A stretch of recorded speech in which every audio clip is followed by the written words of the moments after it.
About to get into it. Pick and ban for game one. Republic of Korea versus the People Republic of China.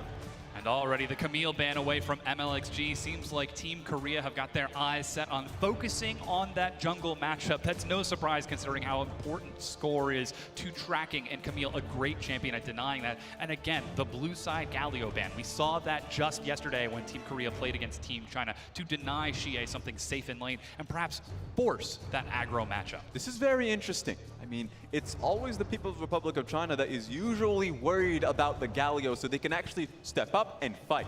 But remember, we already said there are two faces of Galio. The one that looks to play defensively.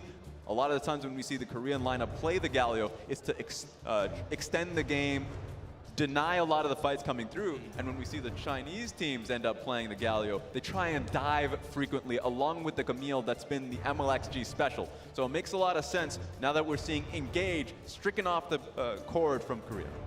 We do see the Akali and Aatrox ban away from Team China, the two meta power picks of patch 8.15. And again, the Rise priority for Faker in the mid lane. He's got the skin on the champion. We saw all of the world skins played by Team Korea in the semifinals yesterday. But once again, it looks like Team China, they're going to focus on their bottom lane just like they did yesterday. I'm not surprised about the bottom lane focus. I'm surprised that Korea has actually foregone that focus. I would have liked to have seen the Varus Tom Kench pick coming out of Korean side. Obviously, they can't pick both of them, but I would have liked to see in the Varus first pick.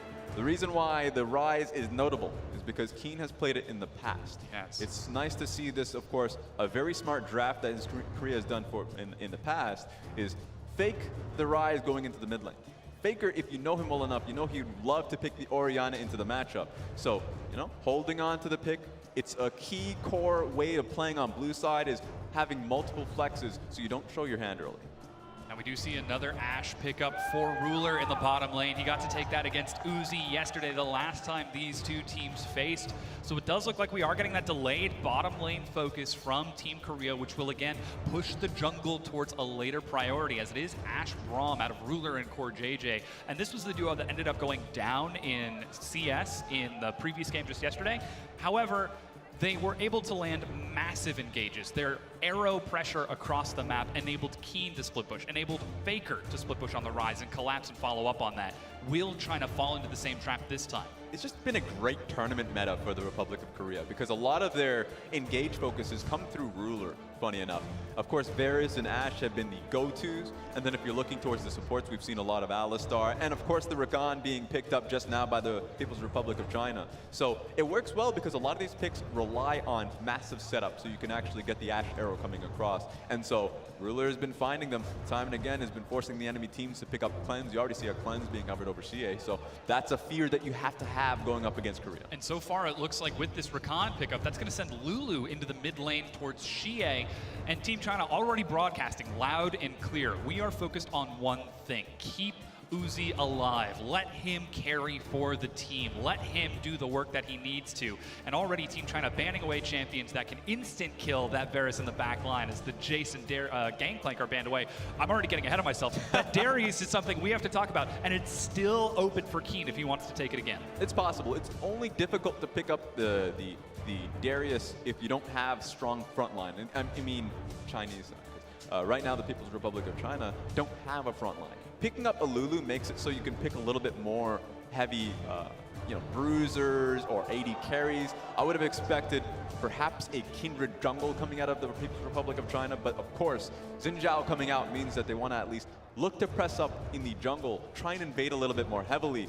Lulu and Xin Zhao is actually a brute force to deal with in the early game. And that was something that Team China struggled with in their last game, finding that hard engage, a way to force fights open without flanking, because now we know Team Korea are so good at collapsing and denying the vision, denying those flank opportunities. With the cannon lock in for Keen, that will send the Rise into the mid lane and saves that top lane counter pick for Let Me. So it looks like Team China already having learned from their draft, getting him a safer lane and getting him that counter pick, whereas Score will get that Gragas once again in the jungle. Been having a good time on the Gragas pick, especially up against MLXG, so he'll have that in mind. Jarvan is going to be the pickup. We haven't seen a lot of Jarvan when it has been picked up, not in the jungle, has gone towards the top side of the map. It's going to happen here today as well, as Let Me has gotten his counter pick Jarvan.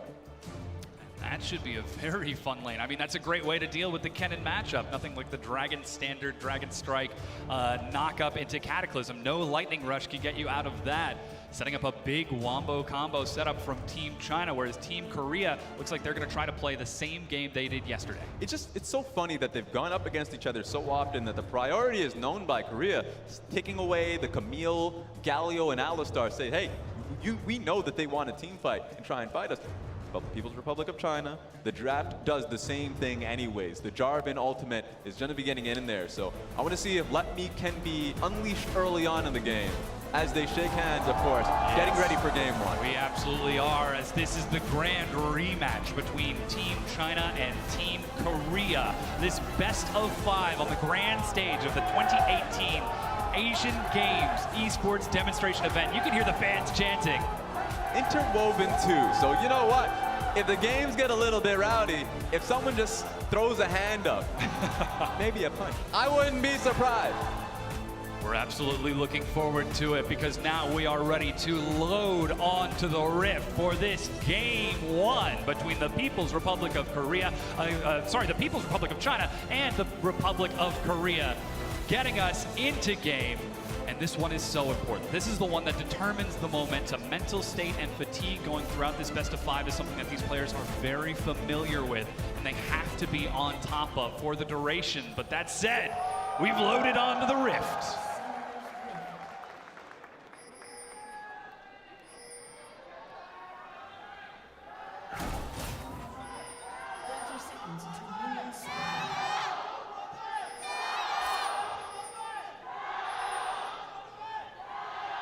The Team China chants taking over for now.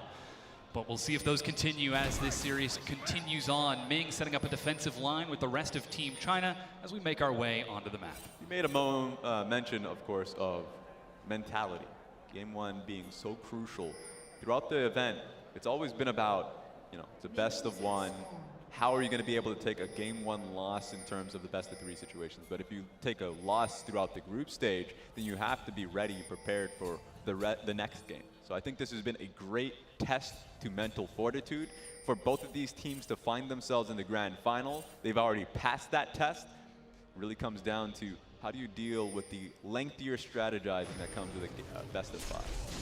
That's what we're going to see throughout the course of this series. Again, we've only just started. We're 90 seconds into game 1 between Team Korea and Team China. Looks like MLXG getting himself a leash on that top side, and Score looking for the same on the bottom. Now, this Xin is a much more aggressive setup from Team China. It provides a much more straightforward setup and engage if they want to try to find themselves on the offensive, but that was something that was stymied by Score last time these teams played on this Gragas, effectively tracking MLXG around the jungle and denying him opportunities into lane. And MLXG knows that. You can already see what's been happening with the pathing, as I make a mention of that. Faker's just trying to say, hey, get off of me, CA, please. But MLXG's pathing, he's foregone the Crux. He's not doing the Raptors. So that's been the usual pathing from junglers going into the red side jungle. You already see that's what Score has been doing.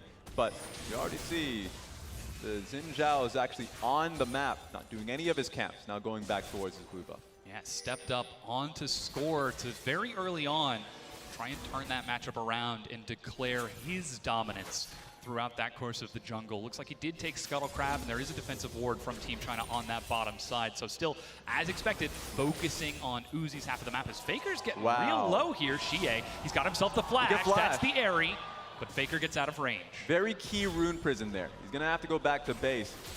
You always have to watch out for that because that can snipe you. With the extra bit of damage on Airy that can always do it. You won't have enough for tier. So coming back onto the map, using his teleport, it's going to be a little trickier. Yeah, Score looking for a gank in that mid lane, but Xie playing so safe. Knows he's at half health and no mana. Already took the lane advantage and is happy to capitalize on it with a quick recall. Yeah, all eyes on Score on that one because he wants to be able to support Faker to get a good base timing for his tier. So as long as he stays on the map for the next few minutes, then we're going to be expecting Score to be placing down some key vision or at least pressure around mid, so we can get pushing out. Because it's already a difficult venture here for Faker. Going up against the Lulu, push is not going to be in his favor, as the trade's always going to be on Lulu's. You can see that constant push already starting to open an advantage for Xie. Meanwhile, we just saw the top lane. Keen on that ranged cannon, happy to trade against Let Me.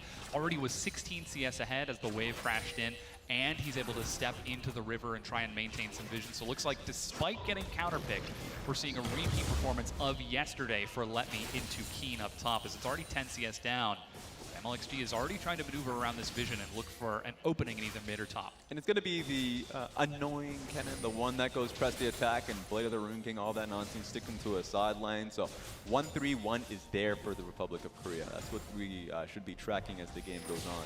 I was always wondering if it's going to be the Snap cannon or the Keen cannon, AP or AD. So it looks like that's been answered for us.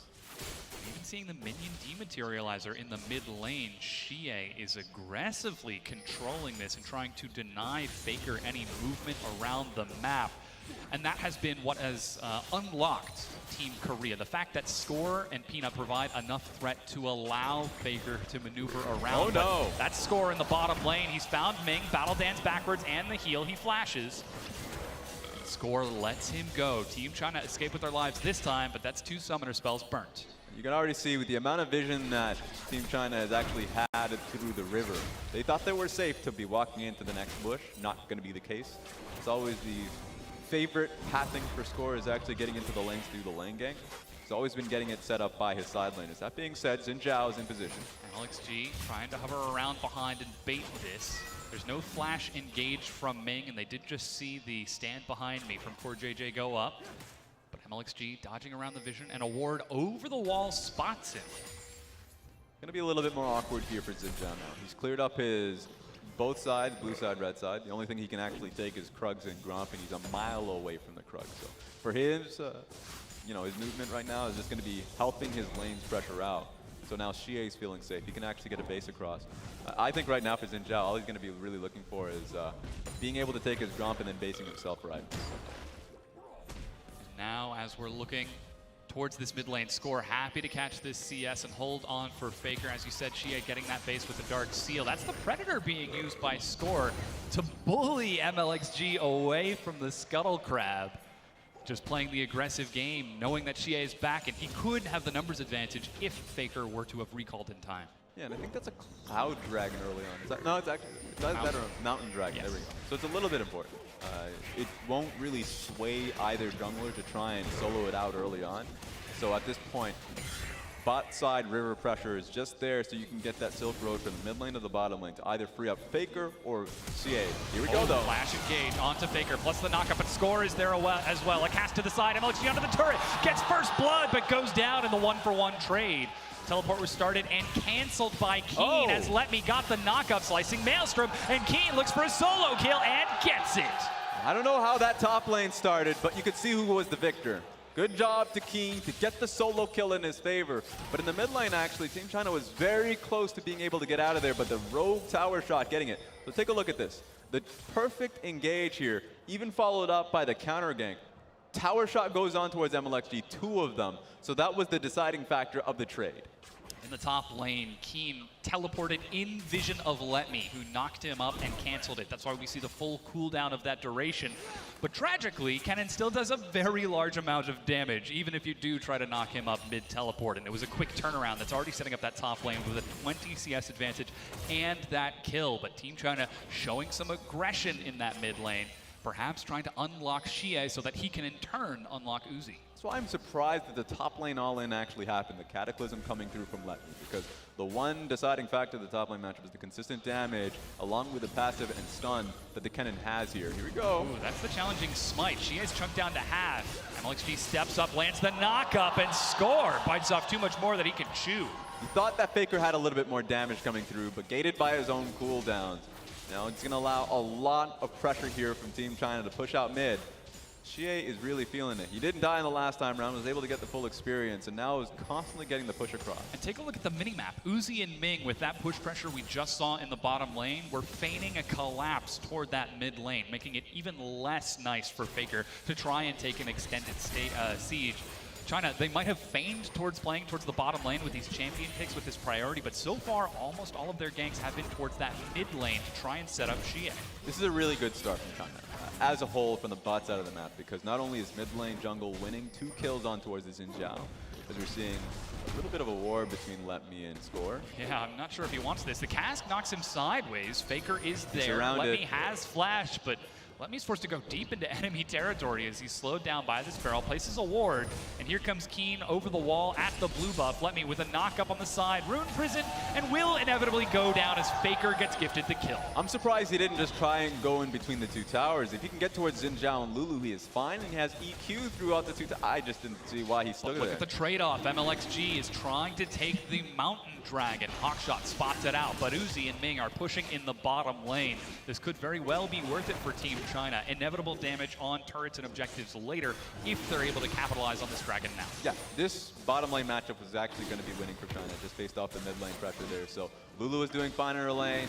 Uzi and Ming in the laning phase are actually just doing phenomenally, either freezing the lane on towards Braum and Ashe or just outright pushing. So pure domination in the bot side. While top lane, it's just Let Me not really being able to take the pressure. He's still down nearly 30 CS now as Xie takes a rotation from Faker in the mid lane, trying to heal up with the Dark Seal and Corrupting Potions. But this lane is going to continue to bounce back and forth as Faker is starting to scale up on this rise. The windows of opportunity for Team China to play around Xie and play around this mid lane are getting smaller. I think right now, if you're CA, you should be leaning. Oh, wait a They're second. actually trying to collapse. MLXG following up from behind. Faker has the flash. He's under the turret. Xie decides not to go for it. The red buff, and he dies. MLXG gets the kill. Red buff and red smite. You just don't know how much damage is going to be coming through in the calculations, but it's just enough. Nice kill on towards Faker. That brings it to 3-3. Still 1,000 gold advantage for Team Korea as they are up 25 CS in the top lane. Slight CS advantage in the mid lane as well. And another advantage for Score. The only lane that's going close to even is Team China in the bottom lane. But MLXG, as you said, with a challenging smite, just loops around. Ruthless aggression from MLXG. At this point, most junglers would say, hey, let's do deeper vision in the enemy jungle. Maybe look towards a bottom lane fight. But it wasn't going to happen. Red smite, red buff, all you really need to do to get the job done. That is excellent calculations out of Xie and MLXG on that double knockup. Now Score is trying to sneak the Rift Herald. He's got it down to half and a control ward in the pit, but MLXG places one, sees that it's being done, and is looping around towards the top side. Blast Cone doesn't get him over the wall. Looks like he's trying to collapse on Keen, who will find him in the river, slicing Maelstrom. But there's the Crescent Sweep to reset this. Score steps up as Faker uses the Realm Warp to collapse in. Cataclysm over the wall, knock up and a teleport. We've got a collapse though as Ming is on his way. Score running as best he can, but Ming is on the prowl. A good body slam gets Score away, but dies to the Glitter Lance as Xie has got Faker pinned against the wall. He's still got flash, but with nowhere to go. He's going to inevitably drop down to Team China. Over the wall, they chase him from 3 directions. Core JJ follows up. They're trying to commit to this. Faker is trying to play for his life, looking for Let Me, gets the bounce and gets the kill, and ends up trading a 1-for-1. There is no way for Lulu to coming through there. Didn't have the flash ready, so was just going to be playing across the wall. But just outright aggression from the Chinese squad. It was MLXG that didn't want to give up the Rift Herald, and you can see the problem that was coming through it. Keen had full pressure in the top lane, had it pushed out, and was ready for a fight. But guess what? Spellbook Rakan, baby. He just trades it up, comes top lane, and gets the crucial help to net the kill on towards Gragas. And here we see that fight once again from the beginning. As you said, Keen steps into the river first. So 2 problems here. Jarvan's not going to be a part of it for a little bit. Also, Lulu is taking the long way around. Oh, we see a dive bottom. MLXG chasing Score away, as I believe that was the cask used. And meanwhile, Faker again in the river is being collapsed upon. Score's pressure is denied, and Team China gets a collapse on Faker. Outright numbers game. I know pre-game we were talking about if Let Me was actually going to get pressure free from the lane. Yes, he is. He's in the bottom lane while Keen is taking top lane tower. Most folks behind the scene were talking about how if China were even able to take a single game, it would be an upset. But right now, they're trying to take an advantage in this game 1, and very well could be on their way to do that if they continue to stymie and keep this aggression. But still, Team Korea take that first brick up top. It's 30 CS and first turret on Keen. This is what Let Me was willing to give away. Of course, the kill coming down. This is honestly the Republic of Korea starting to play the game of Team China. At this point, usually they would take a step back, recognizing that the numbers advantage is in China's favor. but they wouldn't have to take a fight. They know Keen is taking top lane tower, play it back a little bit. And then you can use his teleport if you're getting dived. Didn't happen. They contested the Scuttle Crab and got baited for it. That's starting to open an advantage now for Team Korea. They've got that split push, Keen pressure. It has fully come online. Here we get to see that play from the beginning. Ruler, caught by the dive between Uzi and Xie. Score turns it around by getting a kill onto Uzi, but they end up trading back for another kill. Score now fighting over this blue buff. Dragon is spawning in 90 seconds. Xie desperately wants it. The arrow has found MLXG. He eats himself a nice shield, and even a teleport goes in. He goes in for the blue buff. MLXG looks for the knockup, gets the crescent sweep, but they are well within the AoE radius. They collapse and kill him. The Score will use a stopwatch to stall this out. Uzi and Ming are up top pushing for a turret to try and trade. Realm Warp onto the mid. They're bringing 3 members. Xie is forced to back away from his own turret, but Keen with the Blade of the Ruined King looking to land one. But Xie is just out of range and escapes, but only just. Meanwhile, Uzi finishing off the top tier 1, the mid tier 1, being pushed by Team Korea and defended by Team China. I feel bad for the observers, man. This is just pure chaos. Every time we get into the replay, they're like, just kidding, another fight is happening. I don't know what's happening with MLXG. He just went straight in, trying to sacrifice himself for the blue buff. Guess what? You're going to lose it anyways. He bought a lot of time for Uzi and Ming up top. They took the tier 1, and now they're taking the Rift Herald. Team China, they are trading objectives. It's a bit reckless, but it seems like it's paying off. Yeah, if they can get this Rift Herald, then yes. It all depends on if there's anyone going to be here to contest, but they're actually doing this one fairly quickly. Dragus is back at base, too. Blade of the Ruined King shred from that Varus is puncturing through the Rift Herald's health. No smite needed. As Rift Herald picked up by Team China, Xie will happily pocket that as he heads to split push against Faker to try and match that. But still, that other split push on the other side of the map is non-stop. Keen just rolling the pressure onto this bottom tier 1 and keeping Let Me busy. As long as Let Me is defending a turret, he's not team fighting, and that's what Team Korea want. Yeah, you can already see with the strategy contrasting between both of these top laners. Let Me wants to pull the Kennen towards team fighting.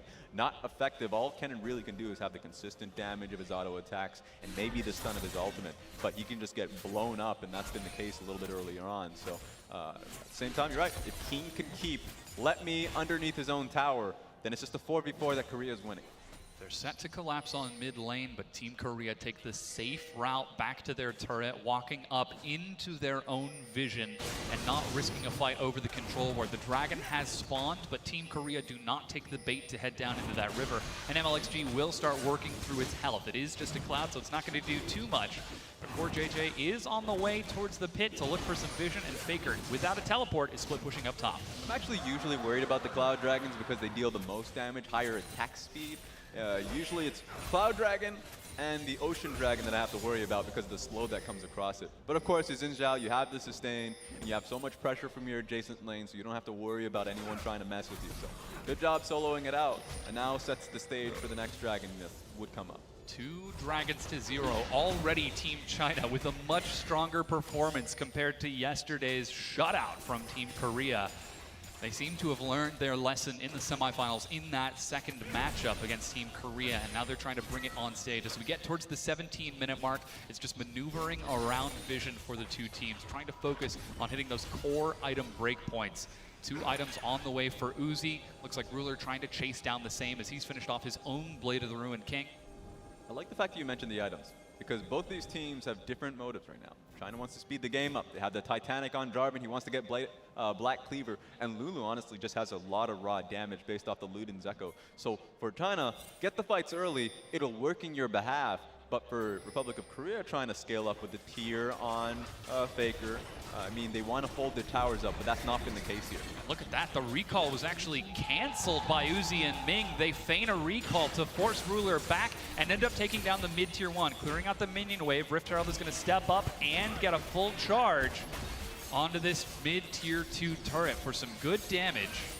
It's good investment, too, of the next fight that comes through. If it's a one fight by China, they can take an inner tower now. So it's going to be all on Korea, playing it safely. getting Faker to a good enough spot, trying to play a 1-3-1, but it's going to be decided on the next fight, honestly, because China's been really pressuring the situation. And look at the constant side control from Team China. Their willingness to take a fight is forcing Team Korea back. Let Me breaks down the bottom tier 1 turret with Team China outside of vision on the top half. They're sacrificing some minions on the top half of the map as Faker pushes it in. But here comes the potential collapse. Team China escorting their carries all the way up to that wave to make sure that there's no risk. But still, Team China, they're equal in gold despite being up in 2 turrets just because of the CS differences between that top, mid, and jungle for Team Korea. Yeah, and at the very least, you can talk about the CS differences. It's just the side lanes, the solo lanes right now being prepped well by Korea.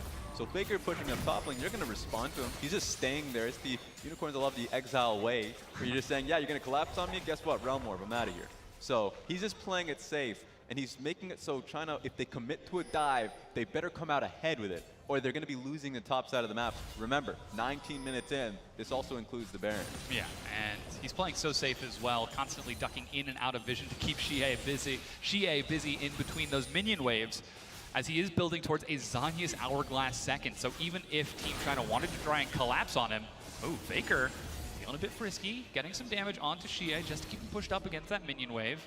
They step forward, but here comes Team China racing up the river. They're on the way. Go. That's the Realm Warp. Can he silence the flash? And Faker gets away. So close. Literally all that needed to come through was the W from Lulu. That being said, Keen's on you. That's Blade of the Ruined King. Let Me uses the Cataclysm, slicing Maelstrom. Get back here. Puts him in a cage, and the arrow! No way! It hits him from long range, and Keen still gets the kill. Wow, so well done. Straight through mid lane too. Ruler, the archer, nets the kill, recognizing that Jarvan just wanted to get the hell out of there. You're not doing it, buddy. It's not happening. Let Me had the flash, but didn't react in time, and now the minion wave crashes in bottom. Team Korea are able to use that split push and take the bottom tier 1 turret down. This is a real issue now. Sure, mid lane is fully controlled by China, but if you're moving straight towards the inner tower, that can be defended by Ruler. That's all right by him, but it's the rise in the side lane, of top lane. And it's towards the bottom lane where Keen is actually getting the pressure down. Of course, CoreJJ having to blow his own flash because he's trying to get the vision when he has no one near him. You just can't make those mistakes there, but didn't get punished too heavily. And still, Team China are looking for opportunities to punish, looking for mistakes in this play. Here we get to see it once again. Ruler from the mid lane, from downtown, all the way home. He just didn't see it coming. He was so confident that he had gotten out of there. He was like, there's no way you're catching me, buddy. Of course, that's not the case. So really well done by Ruler to net the ultimate. And now it's 1,000 gold lead for Team Korea. As you said, we've passed the 20-minute mark, so Baron is up. If Team China continue to make mistakes like this, that could be a very explosive ending to the game if Team Korea are able to play around it. But right now, they're just trying to control vision. They're trying to control their waves and enable Keen to split. It just means that, as you're right, it's a ticking timer that China's playing off of. You have Baron pressure, you have mid lane pressure, but you have to either burn it or find a pick fast because Keen's in the bottom side of the map threatening your inhibitor tower. That's the worry that you currently have, is that he is going to be able to chip down those towers and Jarvan's not going to be able to do too much about it. There's some very big engage from Team China. Grand entrance over the wall from Ming, but he doesn't find Score or CoreJJ. Top is even in push. Faker has got his Realm Warp back up. Team China just moving back and forth, looking for an opening, clearing out the wards of Team Korea. This is one that's crucial to keep it calm in communications, because at this point, Let Me must be pointing out that something needs to be happening now. Tower is being chipped out. Just looking for a pick on towards Ruler. He doesn't have cleanse at all, so throw an ulti his way, and it will hit. Now they're trying to push up into the mid lane. Score caught on the side. Ming is sped up. They're pushing up to this mid-tier 2. Team Korea don't want to fight this, and they have to sacrifice the turret. Faker's up top lane too. He has to base if they want to defend this inhibitor tower. That's the Predator from Score. He might be feigning an engage. Ruler has got the arrow, but decides not to fire it. The call is for them to stay in their own lane. It's Ryze that's hiding. As long as they feel comfortable, he will stay in Oh, lane to that's fight. Ming going in, the chains of corruption. They get the knock up on the score. He's low and dies. Uzi's attack homes and follows. Core JJ gets knocked up, tries to use the Glacial Fissure, stalls it as best he can, but still goes down. And Team China, they don't want the inhib. They're looking for the Baron. All eyes on towards Baron. You can't make a mistake on that one, but Rise has got the top lane, and Keen is keeping steady bottom lane. But this is a massive win for the People's Republic of China. They're absolutely calling this play. Faker's pushing up to the inhibitor turret. Let me will sacrifice the bottom tier 2 to Keen to allow Team China to take this Baron 23.5 minutes in. And sure, some gold might go into the pockets of Korea just by taking the side lane towers, but this was so incredible. Ming was lying in wait, finds score, and at that point, Braum is ready. He wants to defend the Gragas. And by that point, I mean, Ruler already sees the chaos in front of him. He's not going to be able to touch it. So the major win of getting Baron here means that split push doesn't work anymore. I mean, Lulu's going to sit in side lane, Jarvan's going to sit top, and at the very least, you cannot push these minions because they are stacked. So it's going to be on Korea to try and defend the mid lane inhibitor tower. They're going to have to play a little bit risky now. A wave is starting to slow push for Team China bottom. Already Let Me with teleport is heading up top, and it looks like Team China are there to support him and break down that tier 2, open up the map even more, and allow for their own split push to try and match. But Score and Keen are already on their way towards the mid lane. Looks like Faker's heading top to deal with Let Me, but it's a 1-4 split from Team China, and MLXG just needs to pick which side he wants to go towards. Ardent Sensor being picked up by CA, so they're not apologetic at all of what their strategy is. Oh, the arrow goes in between, but still hits MLXG. And as 5, Team China, they dodge the primary initiation of Team Korea. But look at the top lane wave. The mid lane wave is about to follow, so they're now escorting the mid lane wave so they can dive here. No enchanted crystal arrow from Ashe makes it a lot easier. And remember, MLXG still has stopwatch too, so he could be the primary mode of initiation. You can see Korea trying to clear out the minions before they crash into the turret as Team China, again, they set themselves up, they take their time, not risking it without making sure they've got the proper setup. Let Me escorts the minions up top as MLXG and Xie clear out these wards here. Faker over the wall. They're all grouped up, but they are spotted out. Team China does not take the bait, still the push onto the tier 2. And the minion wave crashes in. Team China will be able to break this turret down. And you will never know where Team China's going next. The control wards they placed, it made it difficult for Republic of Korea to ever find out where they're heading. So they can go mid lane, they can stay top lane. All you need to do is keep yourself top side. No one can go bottom lane because at this point, you have to respect it. Now they're setting up towards that bottom wave. That slow push is starting to pay off as it's building into that massive turret. Keen was on that side of the map, but has to back away because of the collapse from Team China as a 5-man unit. Massive. They are about to stack up onto this turret. There's one barrel to try and clear things out, but Uzi steps up unhindered, and the turret is broken. 6 turrets to 4, and Team China still have the Baron. You have to draw the lines towards your inhibitor, because remember, this was the bot side. Next Baron that comes up, suddenly it's free game for China. You have to defend this inhibitor in the bottom lane. That barrel will explode and clear most of it out. Ming goes for the battle dance onto Uzi, but no grand entrance yet. Baron is about to wear off. That's a massive shield. There's only a few seconds left before the duration. Chains of corruption. The arrow onto the front line. Uzi uses a cleanse, and MLXG using the crescent sweep, but Uzi's on the far side. They've left Let Me. He goes into the front, but it's Team China in the back as they take a trade on the Keen. Trading top laners there, but here comes the Realm Realm Warp. Warp, they're about to collapse. This is Team China getting collapsed upon. Score steps forward, but Uzi is free-firing down the corridor. Core JJ goes low, Score backs it up, and that's MLXG dying. Uzi will drop as well, and Team China win the fight. Such a slim corridor, and hats off to Core JJ throwing up the wall, so there was no follow-up on the engage that came through from the Rakan. Excellently played from the Republic of Korea. Now they've got 20 seconds on the clock to push and take whatever turrets they can. It's up to the inhibitors in both top and bottom, but with Core JJ taking these minions, they're going to finish off the mid-tier 1 instead, as Faker is happy to take aggro on this nice and tanky Rise. And Team Korea, 5 turrets to 6, going head-to-head against Team China and showing that even in the darkest night, they can still find the dawn. A massive sigh of relief knowing that they took off Baron off of all 5 members off that team wipe. So there we have it. And remember, a crucial point, the Magi's that Lulu had is gone now. You would probably just sell it at this point.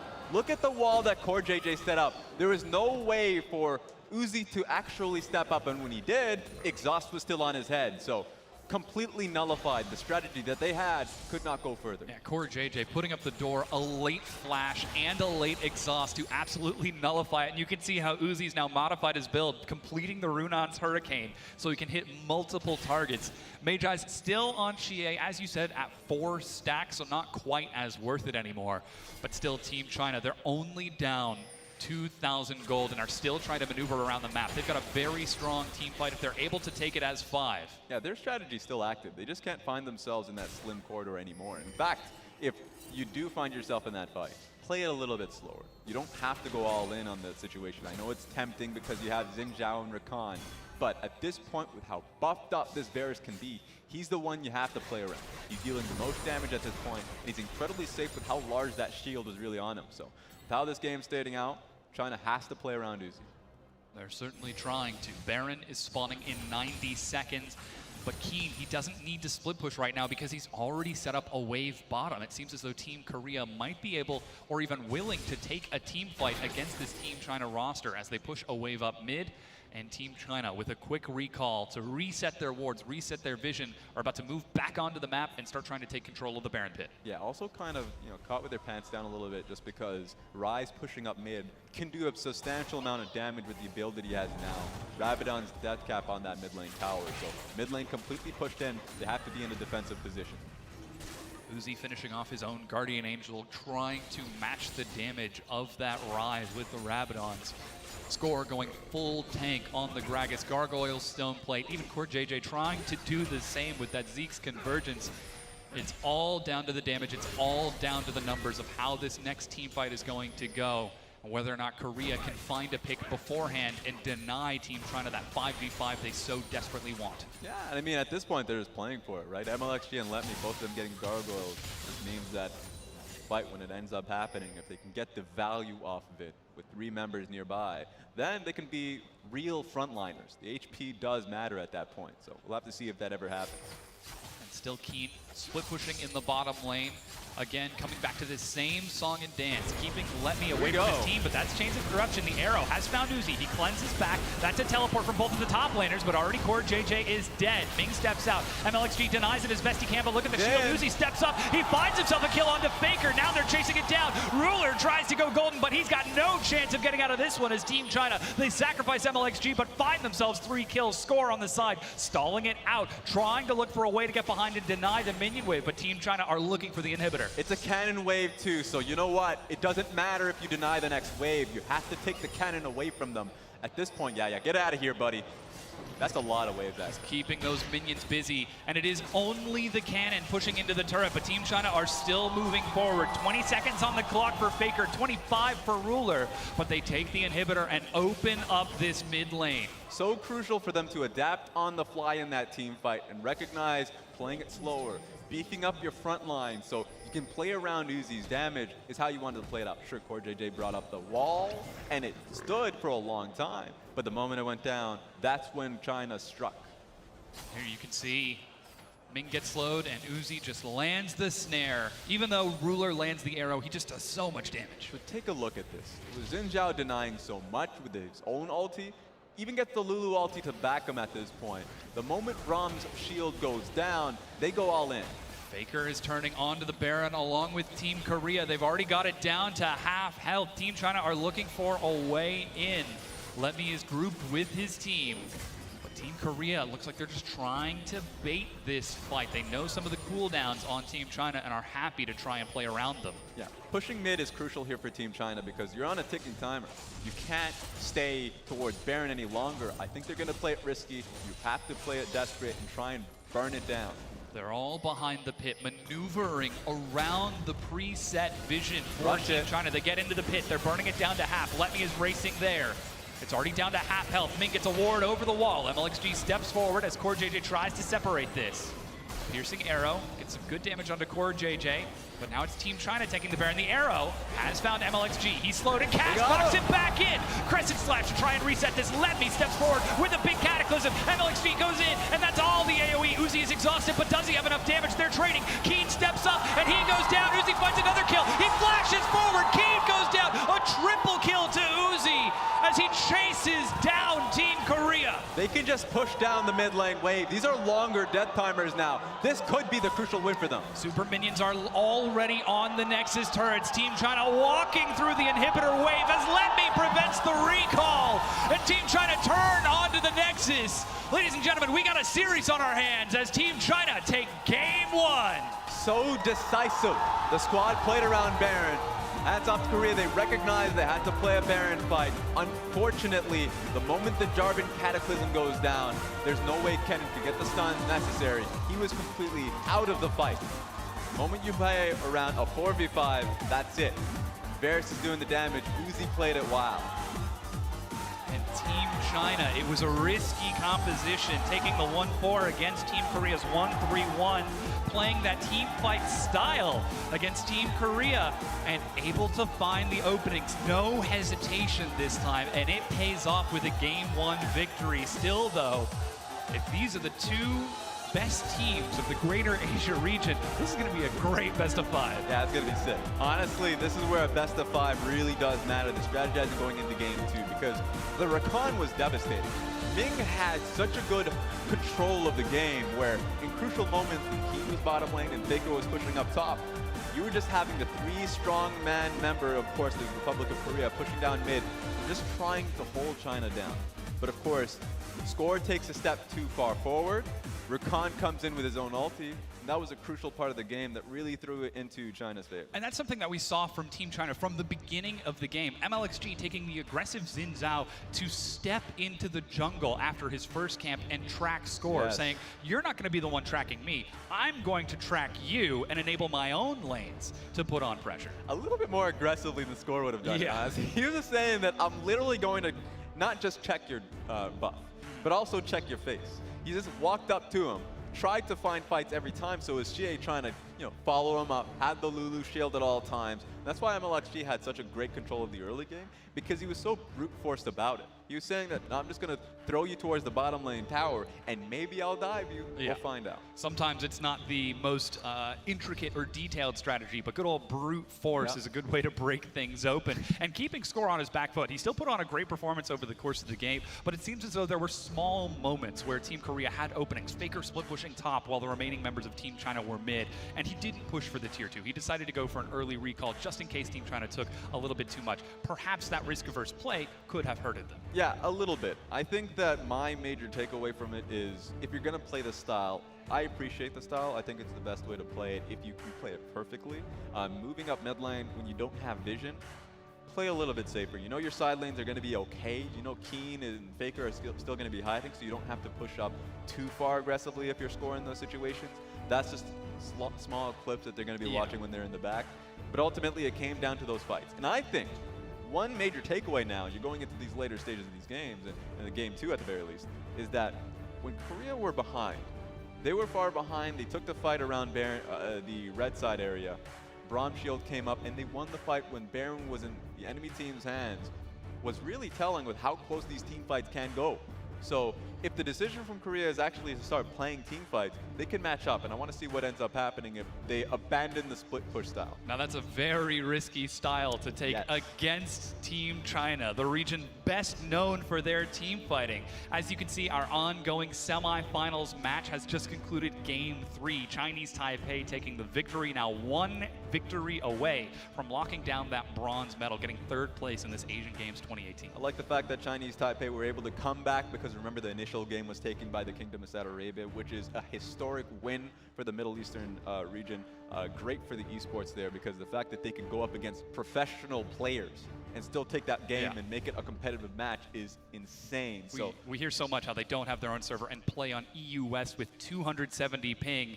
And then you solo kill Faker in the mid lane in that semifinal matchup. So again, we'll keep you updated as that series continues to go on. But there's still plenty more developments for us to break down for this Team Korea versus Team China, because we saw the strategy from the beginning. It was the 4-1 against the 1-3-1, playing around Uzi as AD carry, because that's what the damage graph looks like when he is able to pop off. Yeah, and it really was just about if Xie was going to play that style as well, if you're going to play around Uzi, and he said, yes, I'm picking Lulu on first phase. I'm going to be going towards the Ardent Sensor after Luden's Echo, and I'm just going to be trailing behind Uzi, giving up a massive shield once he had stacked up Magi Soul Stealers. And so that was the game plan they played. I thought it was excellently done as well because he was able to even back up MLXG in his multiple engages that he had. So if I'm Korea, you go into game 2. Sure, Rakan's in the back of your mind, and it makes it a little bit easier to play around team fights when you don't have Rakan looming over you. But also, the Lulu can be something you strike out just because it's so key to the AD carry strategy that MLXG, or at least for China has. Yeah, that engage is so important. Uzi takes our man of the match for game 1, 8-2-4. Massive damage percentage on his team. You could see that kill contribution as well was very high, but I think this is what we expected from the style, to see Xie actually take a step back from the carry role, still matching the aggression of Faker, but using that aggression to set up Uzi for success. Which means that if he's coming into this best of 5 in a supportive mindset, he can also go towards the Galio, which is why it was important for Republic of Korea to ban it out. So now you start have to think about the picks that he can play, that he's willing to. Lulu was so crucial because a lot of it was based around the 2v2 mid lane. So even though I thought Score and Faker had it really well down packed in the mid lane, challenging these Xie and counter ganks coming through as well. But unfortunately, it's very difficult to come through against the sustained damage that Xin Zhao Lulu has. Yeah, especially when that Xin is able to burst onto the Gragas so quickly and try and match that burst. We're going to go ahead and take a quick break while we get ready for this next matchup. Ladies and gentlemen, we've got ourselves a best of 5 on our hands. Don't go anywhere. The Asian Games 2018 esports demonstration event will be right back.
Ini pesta olahraga, bukannya hura-hura, apalagi huru-hara.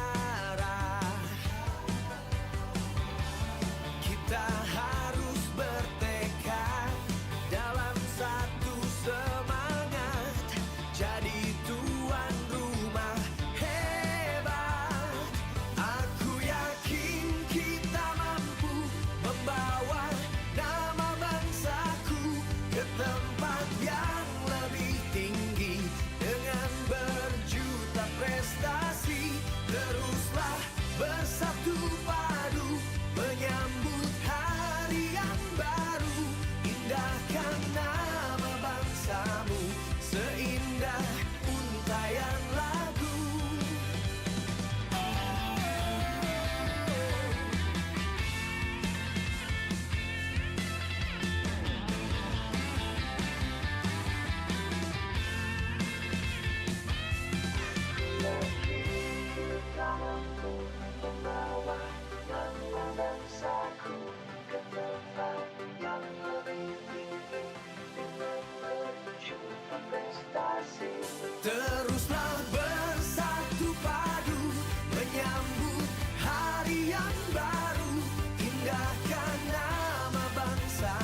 the time of our lives.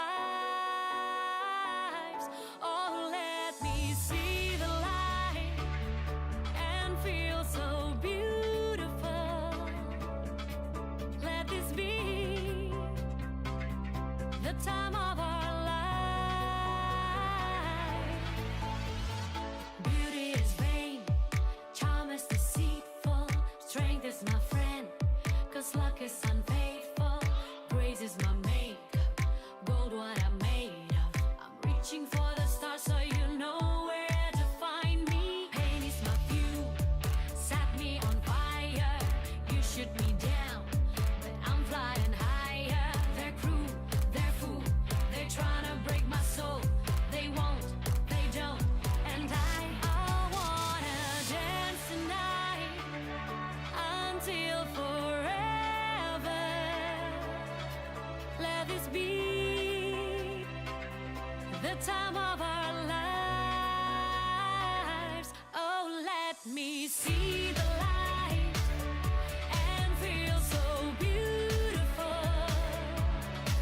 Let this be the time of our lives. She glows when she wake up. She don't even need no single makeup. That's my woman, she all caked up. Ready for the world, she always face up. You can dim the light to shine from within. She on fire, 11 kick in. Speaking from the row where she sits in. When she speaks, his story begins. She's a homemaker, record breaker. What don't break her, they just make her. Watch out players, say your prayer. She know better, one for never. She dance like no one else business. She dance on every man's wish list. She the illest, most def the realest. Turn the lights on, we about to witness. Dance tonight until forever. Let this be the time of our lives. Oh, let me see the light and feel so beautiful. Let this be the time of our lives.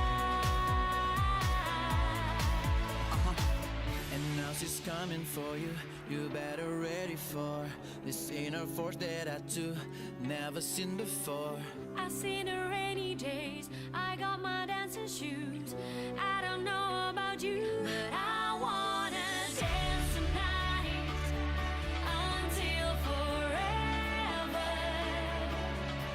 Let this be the time of our life. Oh, let me see the light and feel so beautiful. Let this be the time of our lives. Of our lives. Love is good, you gotta learn to forever. Forever in our lives. You gotta learn to let me see the light. Let me see the light. Love is good, you gotta love you like you should. Life is lemon and it's good, so give them good just like you would. Love is hard, but love is good, you gotta love you like you should. Life is lemon and it's good. Yes, I am beautiful.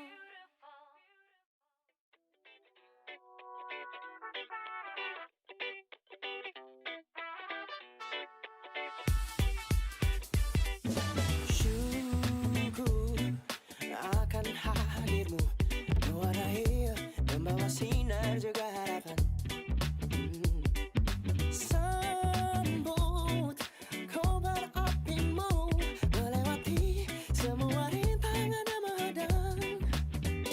Selama kau masih berlari, ingatlah ku kan menemani. Pancarkan energi, ciptakan langkahmu. Semangatmu kan ku hargai. Bersama kita tak berhenti. Pancarkan energi, ciptakan kisahmu. Melayang kita bersinar. Cipta kita baru, cipta kita baru. Cinta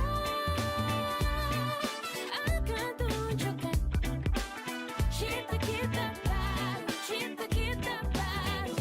Pararari, paparari.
Korea testing China, saying, hey, if you pick it in the mid lane, we can counter pick you and have mid lane priority. If you put it in the top lane, we can just outright play around you. And look at that, a blue side Aatrox ban to eliminate the power pick. Team China want nothing to do with it. And Team Korea, it seems like they are calling this bluff from Team China as the Rakan is banned away from Ming, removing that primary engage and support from Xie as well. You have to pick up the Akali here. Now, Faker has played it so much, of course, in solo queue, practicing it. Keen technically could play. He's a carry top lane player. So for me, take Faker off of the Akali pick. It might go in towards Letme's pocket, might go in towards Xie. This plays around China's heavy teamfight focus, but it will limit their early laning phase. Their laning phase is going to be fairly poor now that they've picked them up. It also slows down Team China's priority towards that bottom lane. If that's a strategy they want to try to go towards in this game too, then taking the Akali first delays it, and we see Team Korea capitalizing. The Alistar now picked away from Ming, another huge setup, and Faker getting that Galio that took SKT to the finals last year. And now, to try and answer with that, MLXG will find himself on the Gragas and Uzi on his signature Kai'Sa. But we've seen this kind of game play out before on day one. We've seen what happens when you give the Galio away to Faker and you try and pick a heavy dive composition. You just get iced out.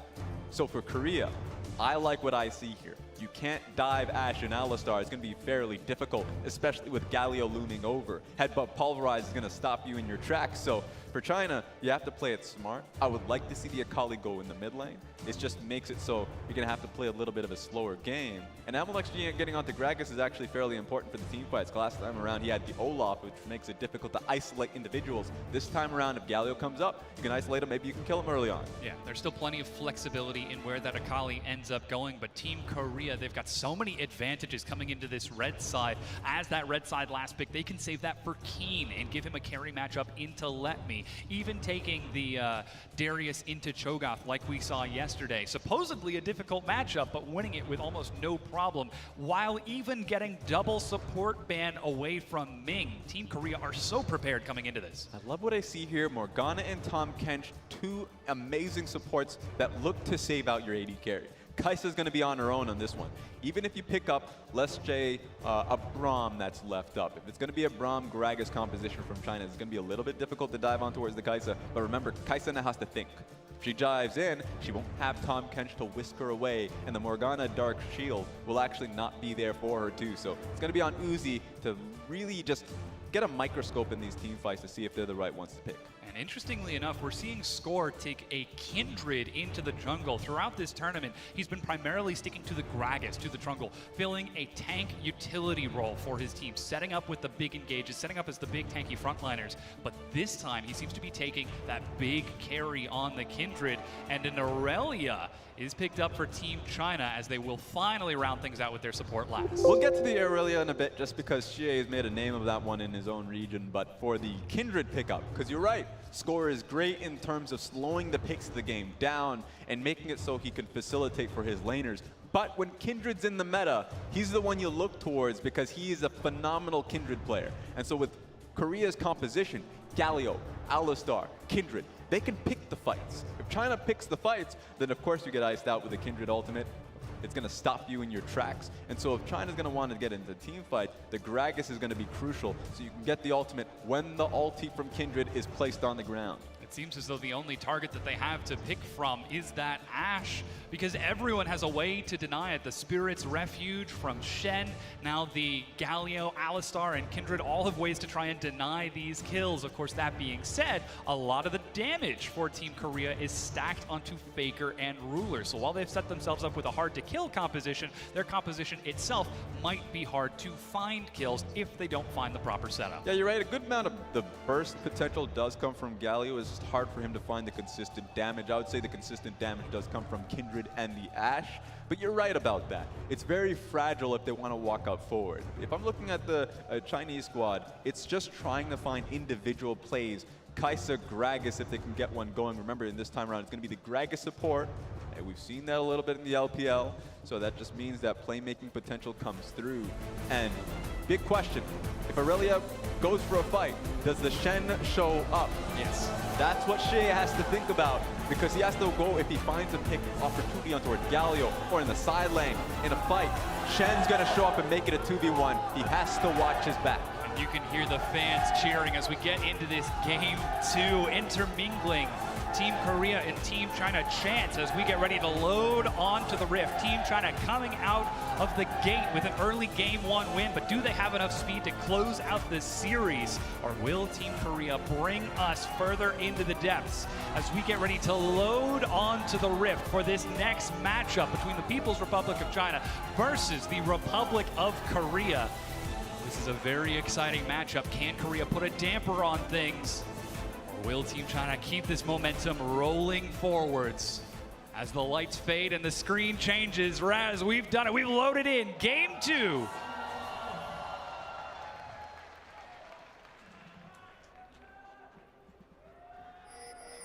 Now here's what's important. Of course, the composition from Korea does mean that they have to be in tune with each other. Kindred. If you can find the proper counter ganks, of course, or supporting bottom lane if they need protection from a dive. But they need to know what's happening on the opposite side of the map. Shen, 100%. But for China, it feels kind of like a horror movie where they're trying to isolate you, put you in solid in the side lane. So Akali is great in the side lane up against the Shen. Same can be said with the Aurelia as well. And we've seen how Uzi ends up playing with the Kai'Sa. Mid lane push, sure. But if he finds himself some time, then he wants to be able to put on a side lane pressure as well. So both of these teams, it's going to find it incredibly difficult to get a 1v1 in the solo lane. It's going to be how both these teams plug into each other. And that's where it's so important to keep vision on where your enemy laners are, keep vision on where the jungler is. And this is the big strength of the Team Korea roster, that they are so familiar playing the intimate meta game, that intimate macro game, that macro knowledge that is so difficult to match. Very well could be a strength for them in this matchup if they're able to pick and choose which lanes they want to send that Shen to, send that Galio to. But still, we've got to get through that early game before we start reaching that split push period. Already we do see a red buff start from both junglers as they match on opposite sides, and Xie trying to keep pace with Faker very early on. This is going to be important here. Faker's naturally pushing that's in. The blade here surge. we go. He's nearly got another hit, but Faker heals it up. This is the worry here. Faker needs help from the Kindred. The Kindred's just on her first push, only really got the Raptors and red buff for herself. So Faker has to calm down, get the potions running up. Yeah, Xie's feigning with that blade surge. He's got his stun prepped up as well, using both of the refillables alongside that Dark Seal to keep him topped up. And Score will show himself on a ward to try and dissuade Xie from stepping up in the mid lane because he's still hungry for that kill. That's the thing. You see where the Kindred is, but Kindred cannot get pulled into the mid lane. That would be distracting. That's the stun and the blade surge. A good knockup, but Xie decides not to chase. He's Actually, in. he goes under the turret, taunted, forced to flash back. He is so hungry for the kill. Tried anything to get it. Using the cleanse, of course. Just, you're in a situation where you can get tower, of course, the tower getting aggroed onto you. Outplay potential there, but Xie still takes it to get the solo kill. Doesn't happen though. But you can see what his focus is. Look at this, there's no flash for Xie. Faker, the edge of the shield, under the turret, and Xie's able to dodge it. Finally dies, first blood, Team Korea. He was just a little bit too greedy. Didn't even wanted to bring in the Sejuani, so, you know, the teleport coming back from Faker, and Faker just gets the go button ready for him. Great comms between him and, of course, Score. And despite knowing where that Kindred was, Xie wasn't able to get back in time. Tried his best to deny it as he teleports onto a ward and heads back into lane. While our attention has been focused on that mid lane, bottom and top has gone close to even. The lore matchup between Akali and Shen, the two Ionian ninjas as they go head to head against each other.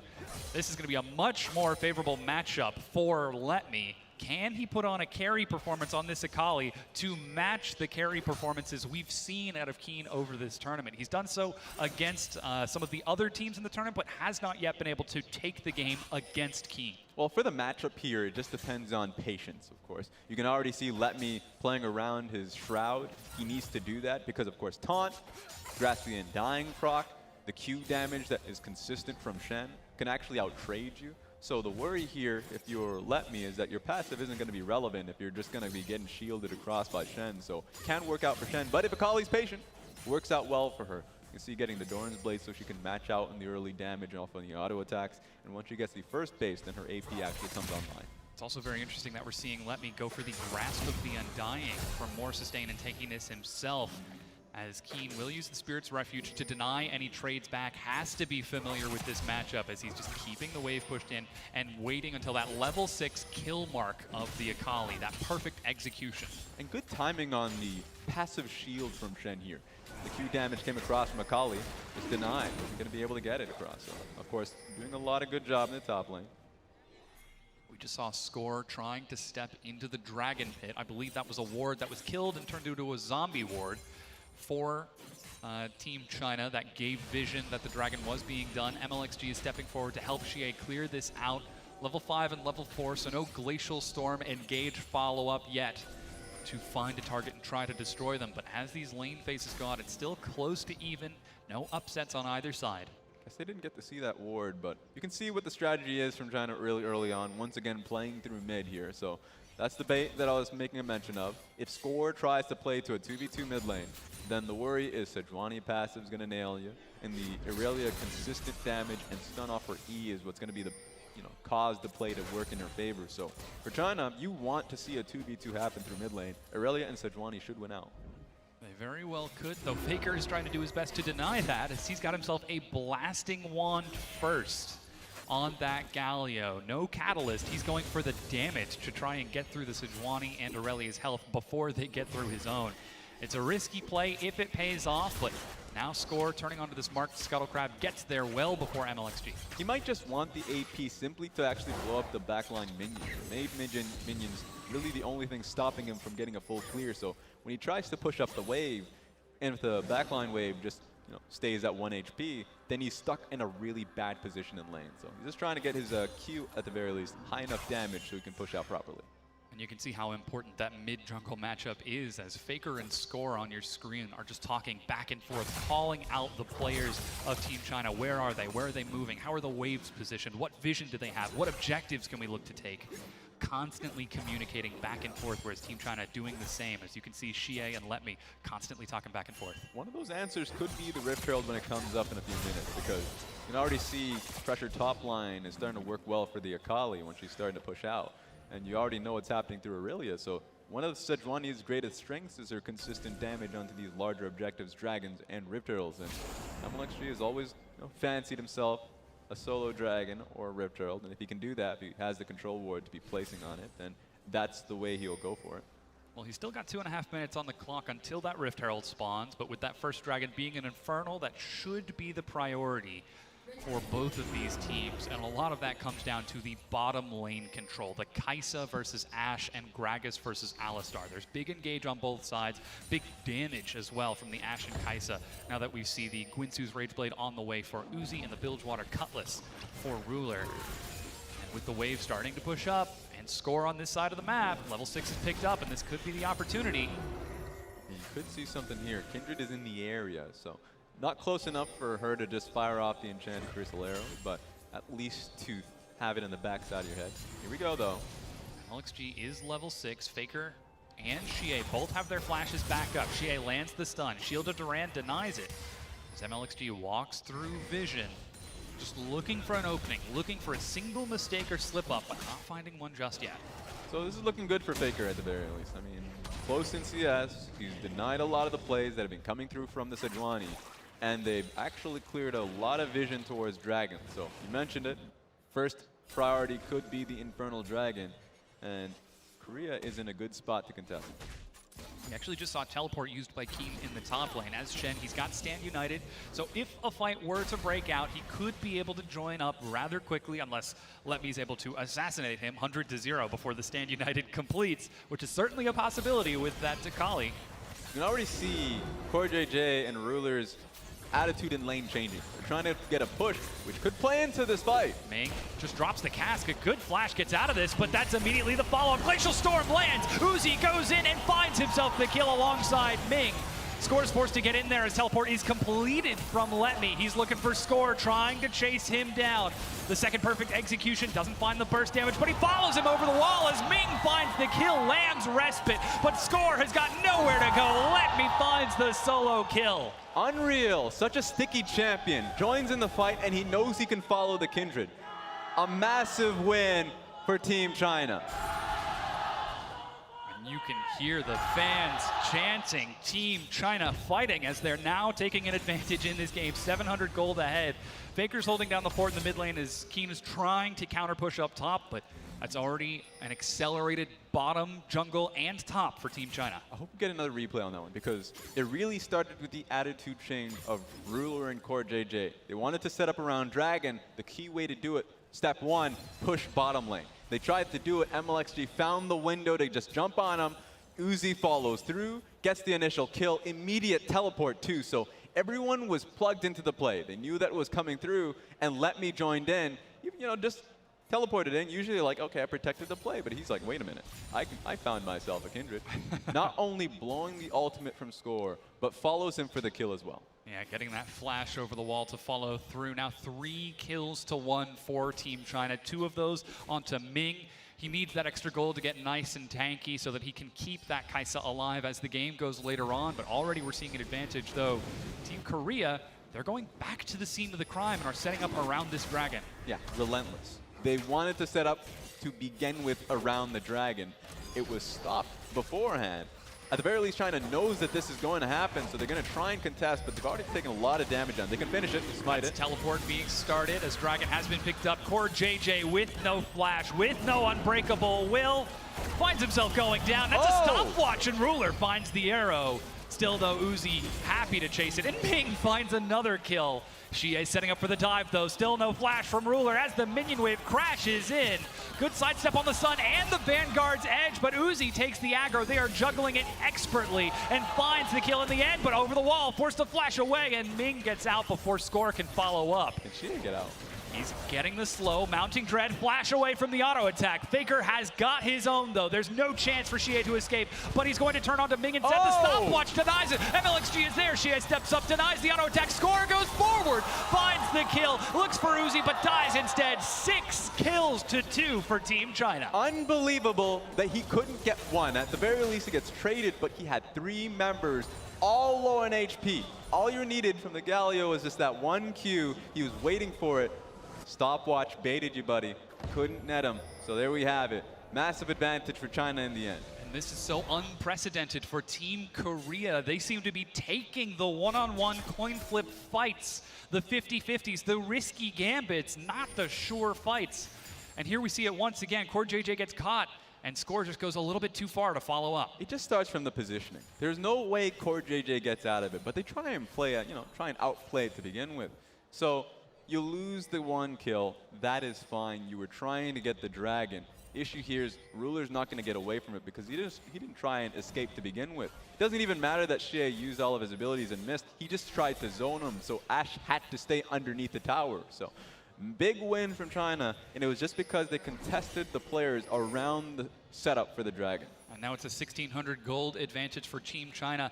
As Team Korea, they're going to have to reset themselves after those early kills, after that early advantage, because the Infernal Dragon is still in their pocket. They've still got plenty of scaling with the Ashe and Kindred if they're able to make it into the late game and deny the dives from Xie and Uzi, but they're starting to step up. They found him. They know he's got no flash, and they're able to... No! Uzi gets the kill! Stand united, and he finally goes down as Ming is running for his life, and in the 1-for-1 trade, but it very well could be 1 for 2 as Core JJ pens the Gragas against the wall, lands the stun, they chase it down, Score gets the kill. Good challenge from Korea at the end of the day. They knew that Uzi was going to try and do something. He had that window ready for him. He had Guinsoo's picked up, so he wanted to fight.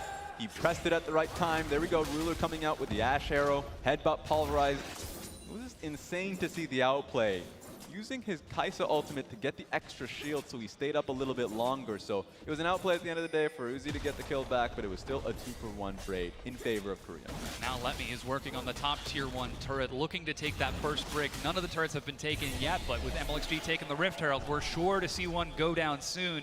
And Keen is still even able to make it back top in time to defend that turret from Letme and deny that gold. But Faker heading over to the blue buff. Blue buff's important. You also have Alistar nearby. It's difficult for a Galio to protect a mid lane push with Rift Herald. He's here just to see if he can get a fight ready. Xie could be the bait. Oh no, Xie looking for the stun, but misses it. Taunt pulls him in, and Xie falls in, hook, line, and sinker. He knew that there were at least 2 members there because blue was being handed off. Didn't expect Alistar to be in the area as well. So that was CC locked down. No way for him to get out.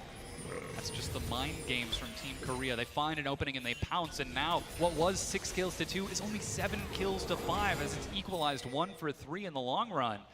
And suddenly, Team Korea are getting back into this matchup, clawing their way back to even. Let's take a look at that once again. Xie, he had no vision. Yeah, just trying to get some mana. Knew that he had MLXG beside him and that Kindred would be there, but he didn't expect a 3v2. He expected a 2v2. Of course, unfortunate that he fell down at the end of the day, but this is where you start having the conversation about Korea's composition. We had it pre-game that this was great if they were trying to stop the fights from happening, stop the engages from China, and play reactively. It's starting to work now for Korea, the proper trade bottom lane and getting the pick onto Xie mid lane. So this is going to be a little bit difficult, a tough road for China for the minutes to come. It is starting to stall some things out, but as you said, some big items have been completed. Guinsoo's for Uzi, like you mentioned. Blade of the Ruined King from Ruler to try and match that. Similarly, Faker has completed his Rod of Ages, and junglers are well on their way towards their own second items after the jungle item has been completed. But Xie has been stalled in the mid lane with that death. Still no Triforce, no massive Aurelia burst. And even Letme, despite being 150 CS, hasn't gotten the chance to recall and finish off that Gunblade. So if Team China want to look for a fight, they need to get a recall into that mid and top lane before they can open the map up. Yeah, I just want him to have the Stinger, really.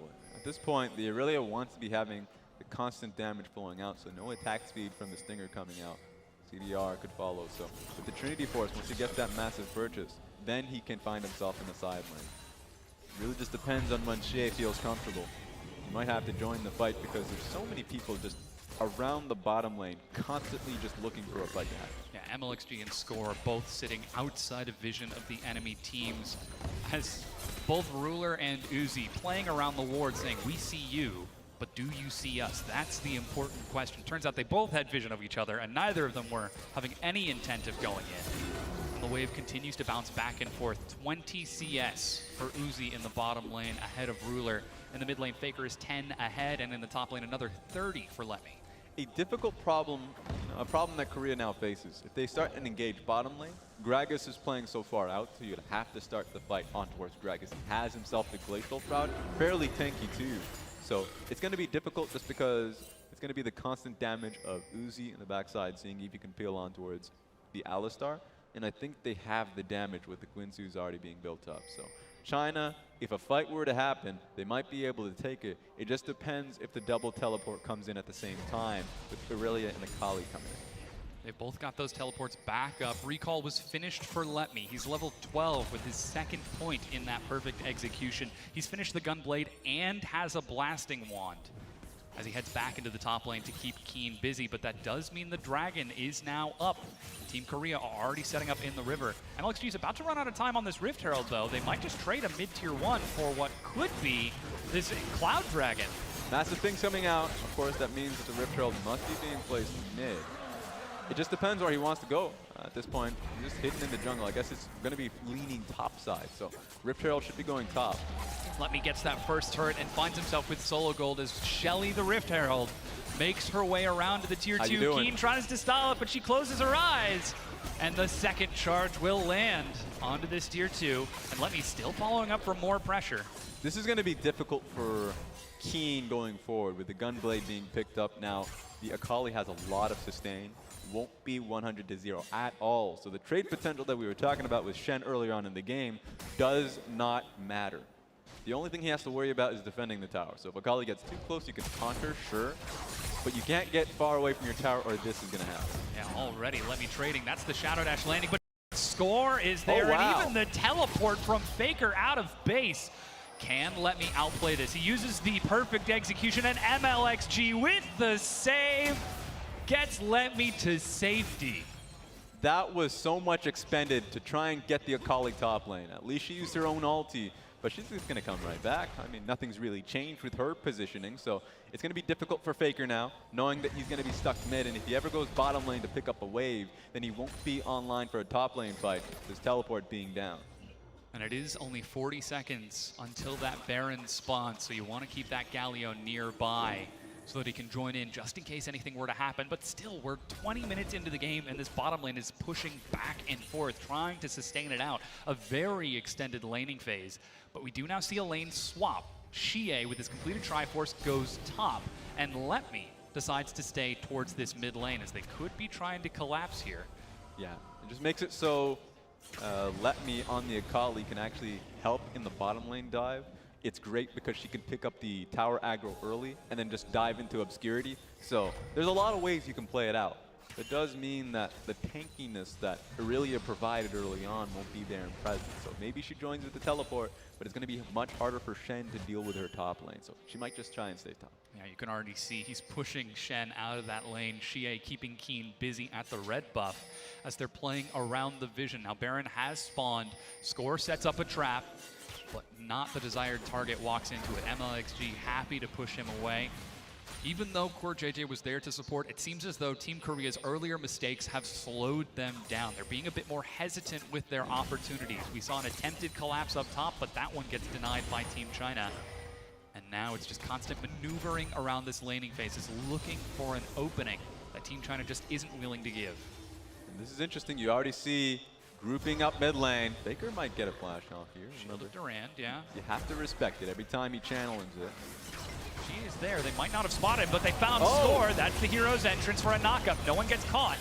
Void Seeker, as 5 members of Team China are grouped against the 3. Rulers on the side, still holding onto the arrow, and though Core JJ gets stunned, he's able to walk it off. A lot of resources expended from Korea's side. No flash on towards the Kindred, and a Galio ulted just for defense, so that's actually a massive win for China. Next fight they go for could be the Galio that uses his cask in the next fight, that they can come out with a win.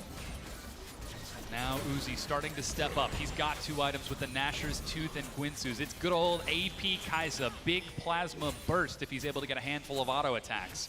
And they're starting to try and control these waves as Team China, without even breaking down the mid or bottom tier 1, swap themselves into a 1-3-1, sending that Aurelia and Akali into side lanes to force Team Korea away from these important objectives. It's a good adaptation here for Uzi to go towards the AP build. He knows that he has the AD Bruiser in the Aurelia, that she can be providing a lot of that damage and threat there. So having to deal with the frontliners of Shen, Galio, and Alistar, it's a good idea to rely on your passive damage to proc.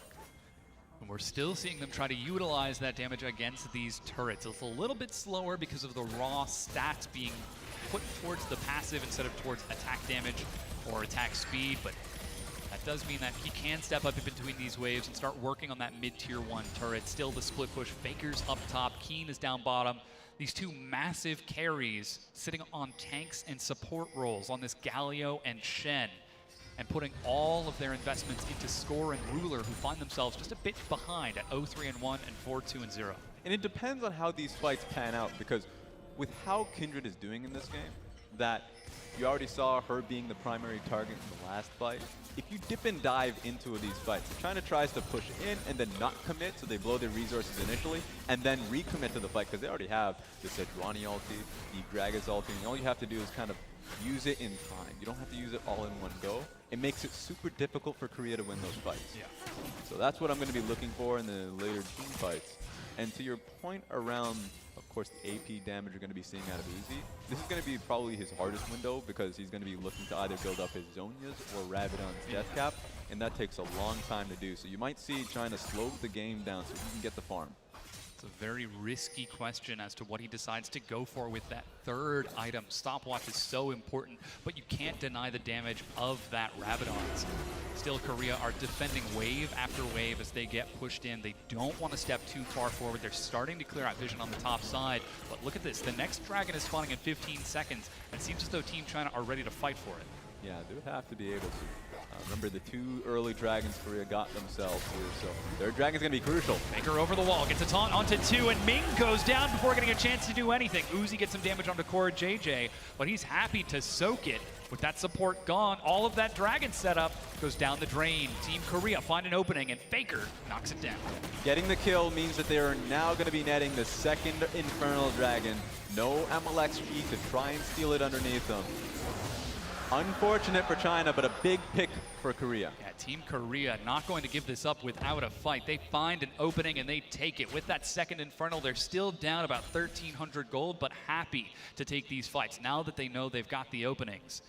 And look at the vision that they're setting up across the map. They have got so many wards on that bottom side to enable Keen to push up into Let Me. It's risky because it is that Akali, but he's already got himself the Titanic Hydra and a Spectre's Cowl for sustain against this non-stop Akali damage. Yeah, usually at this stage of the game, now that the dragon's been picked up, you'd actually just abandon those wards. That sure, the Akali is going to be a major threat to the Shen later on here, but usually when Keen's put in this situation, he understands that he doesn't need the vision on the bot side, that he's going to play it back to his own tower. So on that end, you're going to be seeing the vision now go towards top side. 25 minutes into the game, the Baron is going to be a major threat, and so that's what you're expecting from Team Korea, and it's going to force Team China to respond. And you can see Core JJ trying to step up with some vision from his team this time, not going to overextend as his wards were what enabled Team Korea to find that kill onto Ming. Didn't even get the chance to flash or use that explosive cask and reset on that last opportunity. But he's getting a little bit more tanky now that he's got himself the Aegis and is trying to set up around the map. Still though, seems as though both teams are maneuvering around the Baron for vision, because now, as you said, this is the next big objective. This is the one that could break the game. Sejuani has great Baron damage, Kai'Sa has great Baron damage. They can burst it if you don't give them the amount of respect they deserve, so it makes a lot of sense for Korea to be hovering over it. Every time mid lane pressure is pushed out by China and they move towards the Baron first, Korea is there just in case. And now they might be trying to collapse on Xie. He's trying to play the 1-3-1 strategy, but Letme is having some difficulty pushing bottom against Keen, especially now that the adaptive helm is also finished. That's going to put a damper on Uzi's plasma stacks later on. And still just setting up these traps, trying to bait Team China forward and play around this vision. The arrow is ready for Ruler. They've got plenty of engage if they want to try and find it. You're right about the Shen, though. He's going to be a real raid boss as the game goes on. Pick being found here. The arrow onto MLXG. A cask resets this as lots of plasma is stacked up. Teleport started and canceled by Xie as he's heading bottom. And that gets Korea into the mid lane a little bit faster than Team China, and they break down the mid-tier 1 turret, their first of the game. Crucial objective to take mid lane if they're trying to get the Baron vision. Means that they can actually put down deeper control wards in the blue side jungle. So good win from Korea. Just having to expand a few abilities. The Enchanted Crystal Arrow, but it has a low cooldown. And this is the Team Korea's pedigree of being so patient, waiting for the right opportunity. Oh, no. For Team China, they might be caught out here. Core JJ finds the knockup, flash from Ming to get out of there. MLXG on the side. He gets over the wall as Xie is left all alone. The turret is already down. He splits off and flashes away. Team Korea, despite losing the laning phase, losing those kills early on, continue to find these openings. Yeah, that was a great opening from Core JJ to look for a headbutt pulverize. He gets the flash, which is nice off the Gragas. We're going to have to see if he can ever kind of convert that. Well, Ming is on the side. He's found Faker. Manages to get the body slam onto Core JJ. He's got the ultimate. A cask knocks him back. They're going for the plasma, trying to kill the support. Faker goes in. MLXG is low, but goes golden. And there goes the Lamb's Respite. Letme's ready to get into the fight. Uzi's trying to kite it out on the back, but he can't get through Keen. Letme steps forward and goes down. Ruler survives in the back, leaving Uzi as the sole survivor. Flash, slow, the arrow, long range, will miss as Team China lose 4. So well played from Korea, especially Score coming in with the Lamb's Respite. So there was no way for you to net the kill on towards Core JJ, and at the very least extend the time so the entire 5v5 comes through. Akali tries to come in with a flank, but just completely denied. No way for her to really carry out a longer fight without obscurity. As we said, it is so difficult in those extended engages, but now Team Korea, they found the opening, and they're turning onto the Baron. Ming making his way out of the base, and there is no chance unless Uzi can land a miracle Void Seeker. You can hear the fans chanting as they take it down. Team Korea find themselves in the lead. A good response, and it really all starts on the support battle. You know, it's always fun to see the support fights. You see the crowd getting into it. It was a good catch to Ming, which turned into a great catch to Core JJ as you throw the cask into it. Take a look at this. Core JJ tried to find the flashless Ming, but the team was there to get the pick off to Core JJ. Moment Lamb's Respite is ready. It saves Ruler, of course, who is getting flanked by the Akali, and they can re-engage around the Galio taunt. So then suddenly, there's no way you can assassinate Ruler any longer. State comes out of the fight with 1 HP. Whoa, looks like MLXG gets caught very overextended, forced to dash away, leaving Uzi all by himself. Stand united, Keen eats a stun, and will not follow with a flash shadow dash. As Team China now forced to back away. Dragon's up in 30 seconds, and the stun will stop Team Korea from following, but looks like they've already got the Baron, they've got the wave prep bottom, and they're set up for this Dragon. Great cast from Ming to stop Sejuani from dying, falling in the hands of Korea. At the very least, Korea can go back and get the Dragon now. They just keep trying to fish for a kill. Yeah, if they so desire. It seems like right now they're going to focus on turrets. We're 30 minutes into the game, and that's now the second turret being taken by Team Korea. This laning phase has been stalled and slowed so much by Team Korea to hold on to their mid lane, to hold on to their bottom lane. And despite the constant splitting from Xie and Let Me, they're just not able to do anything, as that is triple Infernal Dragon for Team Korea. There we go, team fight ready. And with the next one looking to be the Elder Dragon, there's no way you can team fight into the Korea. You have to be creative about it. Ming is going to be crucial if he can get the proper body slam and cast. We'll have to see if that's the case, but Korea's been playing very safely in the late game. Yeah, the mid-tier 2 is broken. Faker already prepping the wave bottom. He's level 17 with a Rabadon's death cap after Zhonya's. So not only is he tanky, but he is also going to do a lot of damage as his team collapses to finish off this next turret. Team China's window of opportunity is getting smaller and smaller as it's Team Korea forcing them to defend. And it's such a hard job for Let Me. Just take a look at him. He's trying to be useful, but he's going up against a Kindred with Hexdrinker and an Ashe with Ma Malmortius. If he tries to go into the assassination, there's no way you can do it, and put him in a side lane. And you already talked about the heavy magic as this Keen has picked up for himself. So it's such a tough road for the Akali because the assassination is no longer a viable route. I mean, even the Locket of Iron Solari to pop up an additional shield to keep his carries alive whenever he joins into these fights. There is so much denial out of Team Korea. Xie completes his recall as he heads back to base, but Baron still on Team Korea. They've broken down both the mid and bottom tier 2s, not getting to the inhibitors just yet, as Uzi will finally break down the bottom tier 1. But even so, look at how much has been invested to try and defend this. He's continuing to push up against Keen, and Team Korea are looking for the bottom tier 2 turret. Yeah, a little bit too many people in the bottom lane. This is going to be a major push top Keen side. is being dove. His health is going low. What? Forced to flash away, as I believe that was Faker getting involved in that play. The bottom tier 2 is traded. Looks like we might have a base race. Uzi trying to outplay this, but Faker is doing damage, and Keen finds the kill. Team China trying to base race, and it blows up in their face as Keen and Faker get the outplay and chase these down. They're losing an inhibitor top. 50-second death timer on Uzi. This should be the kill here for Korea. There's no reason for him to stop now. Xie and Let Me, the two split pushers are forced to take a team fight. Teleport onto the cannon minion. Xie goes low, he dives in. Let Me steps forward, but Faker joins the fray just as Ming respawns. Still, Xie dives as best he can. Let Me tries to stall it out, but the double kill, and Team Korea, 33 minutes in, turn onto the Nexus and even up the series 1-1. Yeah, you think you can get the backstage access to the carries. There are too many bouncers in this club. Galio just not, allowing you to start those fights. Well, good job here to Korea to end the game off of what was a desperate run from China in the bottom lane.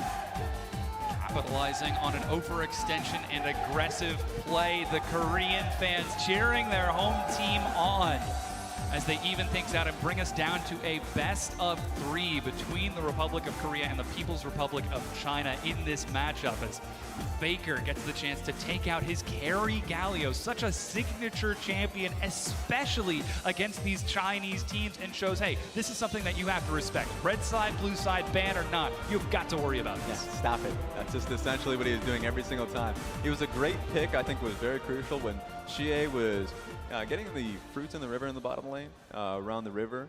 He can get the pick there. So while China was actually so focused on the 2v2 mid lane, you net the free kill on towards Xie, and a lot of the dragon pressure was then now in Korea's core, and they were able to take that home.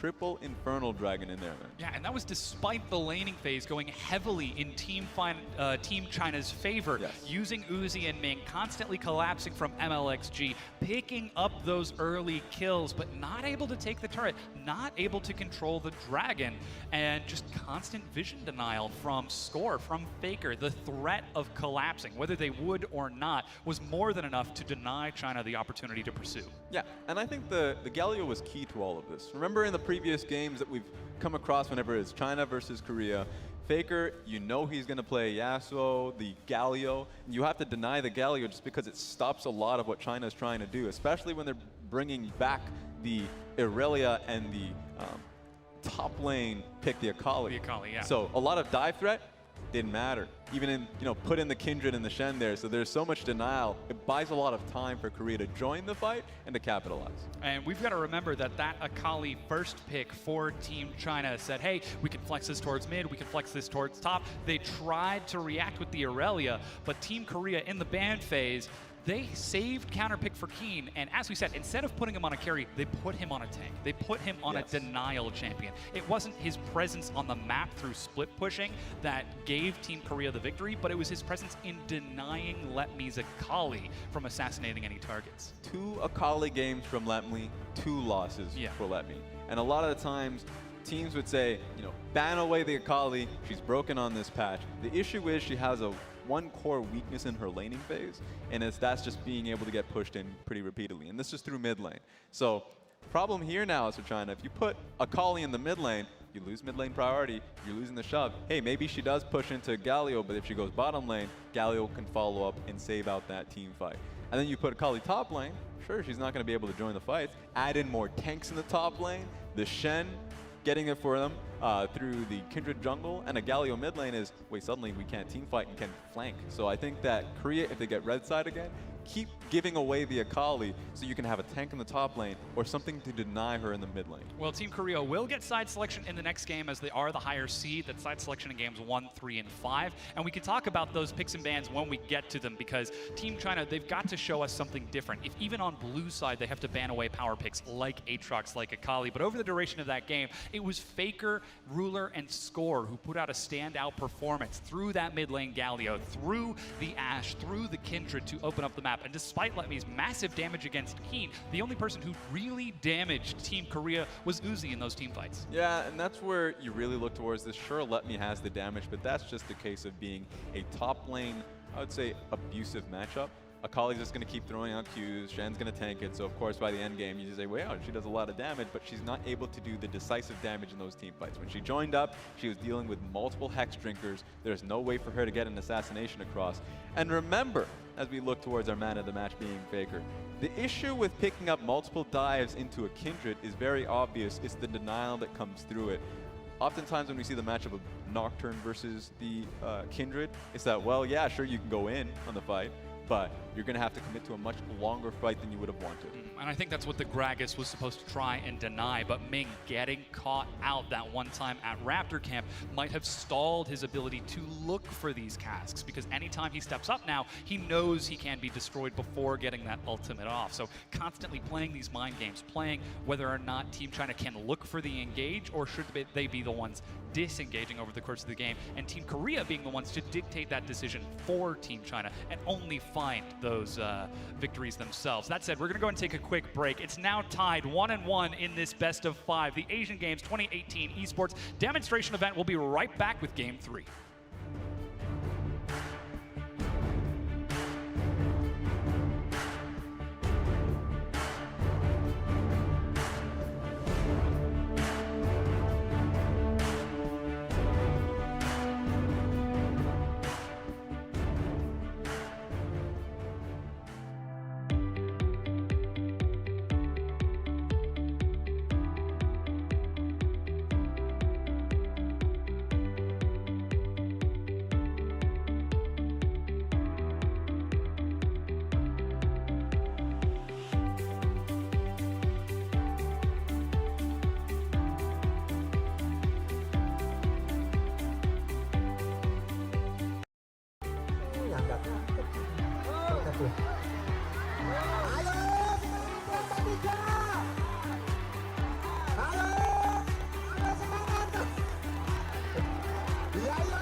Dengarkanlah suaraku, dekaplah tanganku, semuanya akan baik saja. Percayalah padaku, tak perlu meragu, bersama kita hadapi semua. Semua yang ada di depan mata ini harusnya beri arti. Oh, semua yang pernah terjadi dulu harusnya dewasakan hati. Take my hand and we can fly away to the land where all our dreams come true.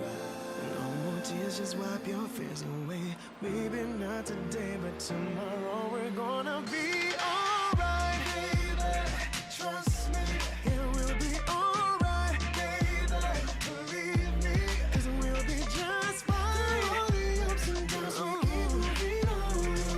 Maybe not today, but tomorrow we're gonna be alright. We gon' gonna be alright. We gon' gonna be alright. We gon' gonna be alright.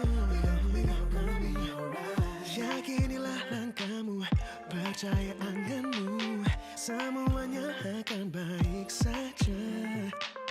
Kau bahkan semangatmu, jangan pernah padam, bersama kita hadapi semua. Semua yang ada di depan mata ini harusnya beri arti. Semua yang pernah terjadi dulu harusnya dewasakan hati. Take my hand and we can fly away to the land where all our dreams come true. No more tears, just wipe your face away. Maybe not today, but tomorrow we're gonna be alright. Baby, trust me, it will be alright. Baby, believe me, 'cause we'll be just fine. All the ups and downs we keep moving on. Maybe not today, but tomorrow we're gonna be alright. Baby, trust me, we'll be alright. Believe me, 'cause we'll be just fine. Through all the ups and downs we keep moving on. Maybe not today, but tomorrow we're gonna be alright. We'll be alright. Say we'll be alright. We'll be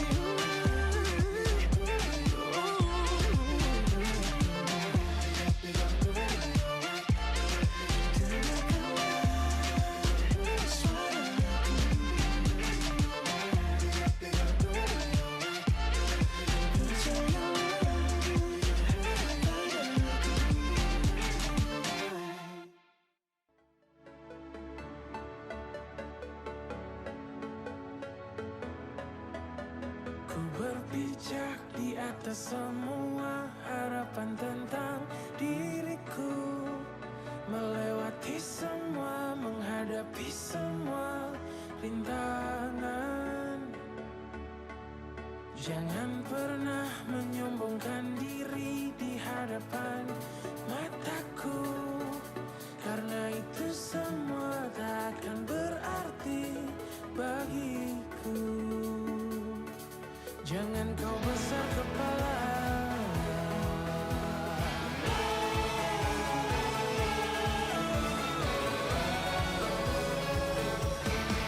Aku bukan anak kemarin sore. Aku bisa buktikan kepadamu, kau tak akan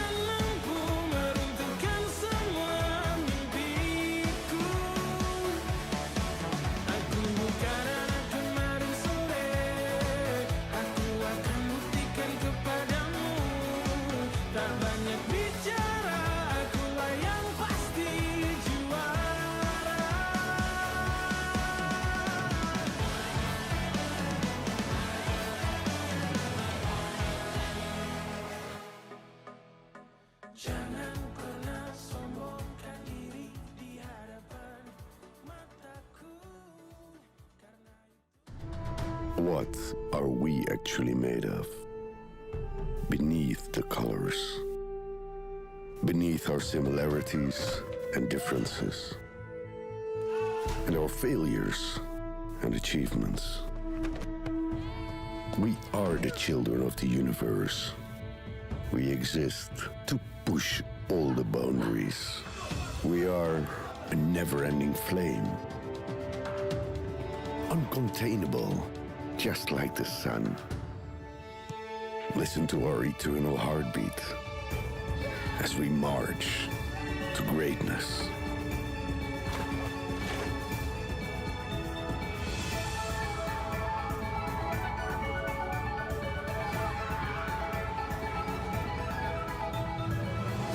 We are the energy. Asian Games 2018. Energy of Asia. Welcome back, everyone. We're about ready to get into Game 3 of the 2018 Asian Games Esports Demonstration event. Team Korea in the Game 2 equalized the series, bringing Team Korea versus the People's Republic of China to 1-1, and showing that characteristic dominance and control that we've come to know and expect from them. That control that was missing in Game 1, but under pressure, under threat from Team China, they're able to find it and reset to cool off, slow the game down, and absolutely pick apart Team China's composition. Two highlight players for me from Korea. For me, of course, the man of the match, Faker, being on that Galio pick, really set the pace in those team fights. Another one, of course, was Score on the Kindred pick. So Kindred and Galio really nailed down the mid-jungle synergy, which was what defined Game 1 anyways. So it really feels like mid-lane jungle is what's really defining the series. CA and MLXG going up against what is Faker and Score. Yeah, and we have to talk about that early laning phase from Xie versus Faker. He's been known to take solo kills against Faker in the past, but at level 3, stepping under the turret and overextending so that Score could collapse around from the side and get first blood just a minute later. Perhaps that could be the big differentiator in this series for dictating that mid-game matchup, at least for Game 2. Really bloodthirsty Xie was, because he went for the kill, of course couldn't get it. That's really risky. Well, probably would have died in that situation. Flashes back, stays in lane. While the teleport's coming through, of course you're gonna die. He really stuck his head out there while not communicating to his jungler to come and help him out. So that's what's gonna, I feel like, really dictate the laning phase in the next few games, because is Xie gonna be as confident as he was in Game 2 to step forward in Game 3? I am not sure about that. I feel like Aurelia, we probably won't see that again going into Game 3. I mean, we were even seeing him step up on the Lulu over the laning phase in Game 1 against Faker's Rise, the champion on which he has a world's skin after that victory. So that we're seeing Xie continue to step up, I think bodes well, because you cannot sit back and passively let Faker take those advantages. That's what we saw in the matchup against the Kingdom of Saudi Arabia, when Faker was able to take that Game 2 victory. Not the Game 1 where he died solo against the Katarina, but the second one where he was able to snowball with solo kills in the mid lane. He was able to do that so much within his own in Group A as well, when they're going up against Vietnam. That's known for Egen and Warzone, their jungle mid lane synergy as well. So Faker has been doing incredibly well with Peanut and Score behind him. So that's why it's so important early on in the game to find and inject confidence into Xie so he can really step up forward. And when the team fights happen around 30 minutes, then you can hand the baton to Uzi on later on. Yes, of course, he does need to make it to that point in the game because he is so important later on. He's such a big late game investment, but you have to survive until he can fully come online and open the game up. You just saw him on your screen there, of course. He's going to be returning back to the Rift in this matchup, trying to bring down Ruler and Core JJ in this Game 3. The laning phases have been going even between the two of them, which I think is a bit unexpected after we saw the last time these two teams played. Uzi and Mako and Ming, with both of the matchups that we saw, were able to take advantages against the bottom lane, regardless of their opponents. But now, Ruler is stepping up. He's not giving away lane advantages unless it's influenced from the outside. It's not large lane advantages, correct, but there's still advantages going towards Uzi. He's able to get item leads, but then when Uzi tries to take the next step forward and try and net the kill, remember that bottom lane fight that was a 2-for-1 trade in favor of Korea? It's because the communication was so crisp, and that, of course, Score was there to back them up. So it's feeling difficult for Uzi because he's usually a lot more impactful early on in the game because when he has a lead, he's willing to go for it.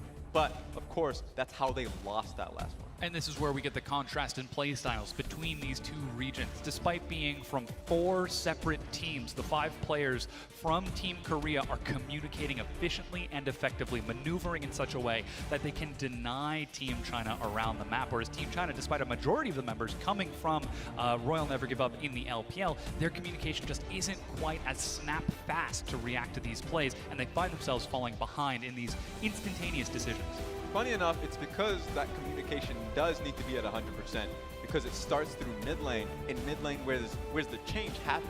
Bringing in Xie is you either have to play towards Xie, which didn't happen in that last game, but it needed to happen in that last game, or what ended up happening in game 1 is that you pick up the Lulu and you try towards bottom lane. So we'll have to see if China is comfortable enough saying we are flexible, we can do both. And we're going to continue to either play bruisers mid or supports mid.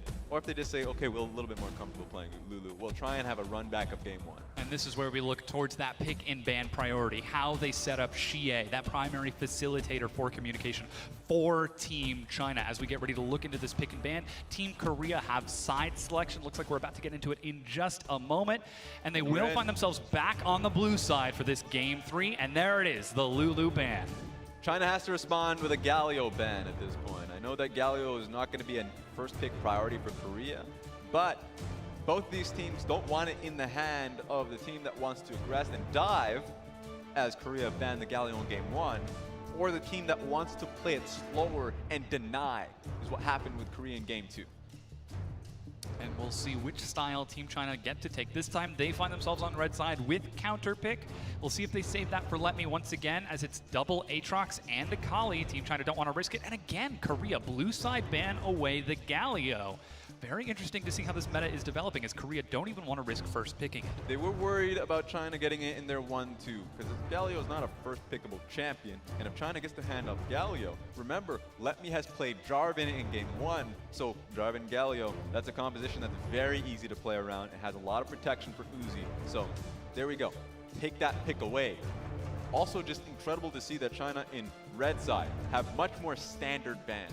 They were already banning Aatrox in the past, but now netting the ban on towards Rise, which is a flex between Faker and Keen, and Akali, which you're not going to pick yourself. Makes a lot of sense. And we do see the Varus pickup from Ruler, but it should be noted that a lot of supports are still open. Team trying to get their pick of the litter. Of course, excluding that Lulu, which has been banned away by Team Korea. And that engage, that facilitation has been so important for Team China over the series. Putting Ming on Rakan, putting Ming on Alistar, something that can have a large impact in these fights. Of course, with 2 of those champions open, that means he has to pick one of them, whereas Korea gets to follow up with the second if they want to take an engage approach, or if they fall back to a defensive style with Braum. I think Braum is going to be a pick here for China. Gragas and Braum are a great 1-2, great defensive pick, so you have a lot of slow in the team fights, or you can just start the fight with Gragas and follow up with Braum a lot more brutish. That being said, Xayah is the lock-in, which now begs the question, is Rakan going to be picked away from China?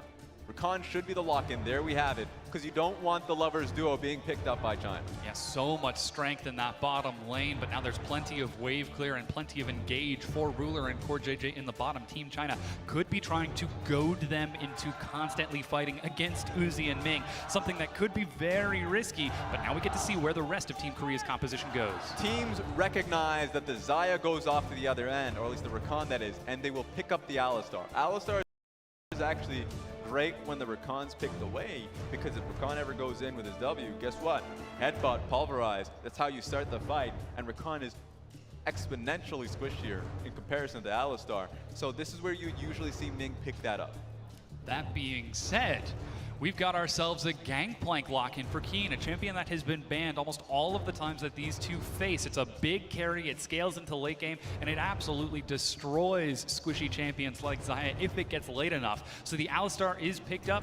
We do now get to see some bans away from Let Me or Xie's top lane. We'll see which pick Team trying to get to show with their next setup, but Team Korea, they're already setting something up very strong. You got a hot hand on that at Alistar. So what I will say is that now you're seeing Let Me starting to think up his picks. Darius is a possibility. Remember, one of the major weaknesses that the GP has is if he gets challenged in dive situations. And you know the Gragas puts in the jungle. Great CC that's there, they just need the damage to follow up. So Kennen is technically one, but Let Me would go towards the Darius, and that's the possibility of just going for the dives, being relentless in your top lane's pursuit. He could look for the counter pick here and try to save counter pick for Xie against Faker in the mid lane, as LeBlanc is banned away from Xie. So might even try to prioritize the Orianna if they want to pick something safe themselves in that mid lane. Still a very strong champion, but now Team China have got to show us how they're going to try to round this out. You already mentioned the Kennen, something Let Me has prioritized, but it's actually going to be the Ornn up top. It's double engage, make that triple if you include the Gragas. Yeah, Ornn is just calling out that they're going team fighting. They don't care that they're going up against a GP top lane. It's a bad matchup, but you have the shield that you can just CS underneath it. Maybe you can dive, but you'd have to bring in the mid laner, and that mid laner is where we're leaving off. What is Xie gonna pick here? You already mentioned the Orianna. I think you just go for it because it's great for the composition. You have a lot of damage when you picked up Luden's Echo. Ooh, and Faker finds himself on Zoe in the mid lane. Xie, he's already been calling out this matchup by aggressing through the early lane phase.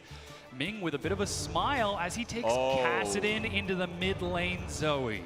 That's insane.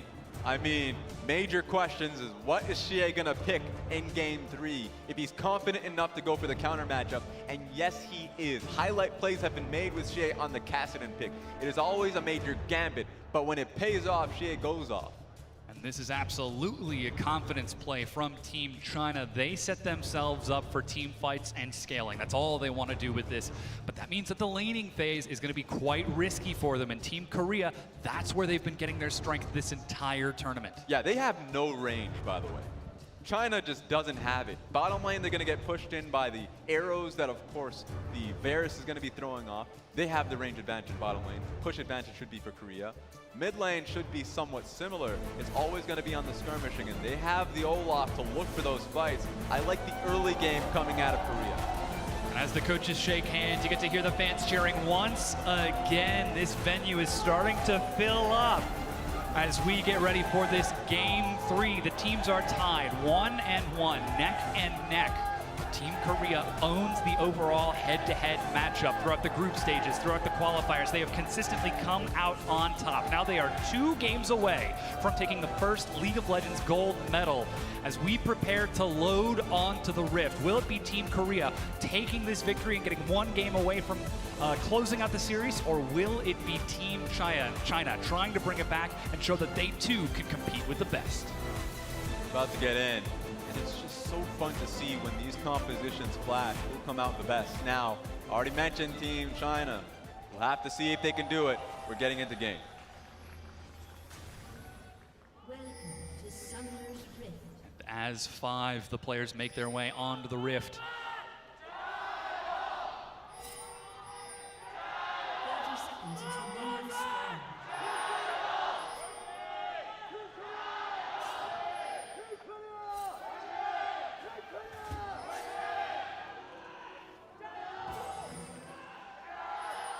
Seems as though the cheering, the fans are running their voices as ragged as we are, as to constantly get these players nice and hyped up for this series. As 60 seconds on the clock so far, Score sets himself up, some nice aggressive vision into Team China's jungle. Ruler's even stepping up towards the blue buff to look for Uzi, and how appropriate that we get the double Samsung wait a scans. minute. But Ming, he's found them from the side. He's nearly in range for the double flash. He's able to get one. Ruler matches it.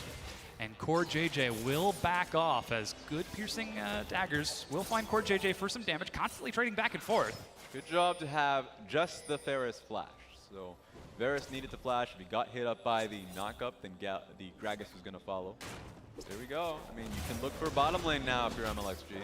Yeah, Core JJ is still trading back against Ming. Taking that Gleaming Quill means he's got sustain and he's already back up to full health despite the flash engage from Ming.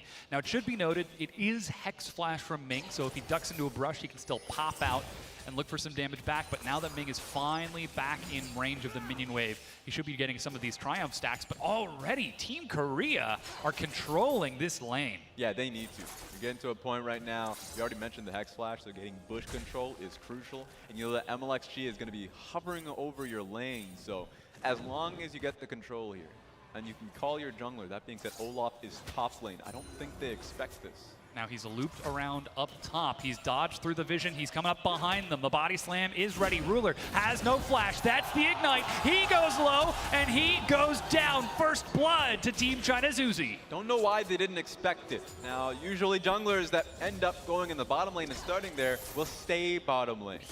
So, flash being blown on the AD carry, of course, MLXG is going to come right back bottom lane. They push up pretty heavily, and there's no Olaf to support them. So, at the very least, he can get something topside, going to steal out the red buff, but that's a great advantage for MLXG. Score, as you said, getting that red buff. MLXG trying to finish off these Krugs as quick as he can, but look who's making his way back into lane. It's Ruler. They were spotted out by a ward from Core JJ, who's starting to step up. Here we go. He's already level 2. That's the Gleaming Quill, but Ming lands himself the stun, and we're going back into the replay. Go back in time. No. As they're trying to get the kill onto Ruler, you can see they've made it out alive. Ruler and Core JJ made it under the turret. All right, at least we can see a little bit of that. Nothing really happens there, but we're getting in a dicey situation, so it's always fun, you know. Get that, Keep you on your toes, yeah. Go Sepia. To be continued. That's how we end it. Turn the stream off. Exactly. Next time on this wonderful fighting episode, Score, he's going for a 3 buff start here, as he was able to get both reds and now is taking his own blue, but MLXG, he is non-stop roaming around the map. Teleport. Gets Xie back into lane. MLXG is behind Faker. Flash body slam and the ignite, but he picks up the flash and walks it off. There we go. I mean, use the flash body slam to get in there. I mean, it was actually Faker's flash's own, so good job. He ends up picking the flash on his way out. But there we have it. You can see what the strategy is for MLXG. He knows he has 2 lanes that are getting pushed in underneath their own turret. Just means that he has stronger ganks. One bottom lane that's the kill. And one mid lane that has the flash of Faker. Now that is even more opportunity, constantly channeling that Hex Flash to keep Core JJ and Ruler, who seems to have completed yet another recall. He did die a second time, as I believe that was something that we did just miss. Meanwhile, up top, let me trading with Keen. Here's what I want to see. Zaya's basing with 2 kills in her pocket. I want to see how much gold she has to pick it up. So this is what we missed. The dive that came through. Alistar deals a lot of damage and can tank for some time. So isolated, Varus ends up dying. Yeah, Uzi and Ming, just this 2v2 duo, one of the strongest in the world. They see an opening and they capitalize on it immediately, knowing there's no summoner spells from Ruler. The BF Sword boots start from Uzi. What was supposed to be a strong laning phase from the Varus Rakan, starting to look a little bit dicey as Xie just keeps on taking harass in this mid lane. Faker has got non-stop wave control, but he's not able to do anything with it just yet, though. Score and Core JJ might be trying to set something up. MLXG caught in the grand entrance. He's jumped down low and dies. Score finds the first kill for Team Korea. Good call on that one. They knew he didn't have flash, so there was no way for him to get out of there. Calling in Core JJ, and now it looks like they're setting up for a mid lane dive. One of the major weaknesses of Kassadin is keeping himself safe under tower. So close to level 6, but isn't there yet. He needs to get that Rift Walk in order to escape from this, as even Uzi is backing away. That's the Predator.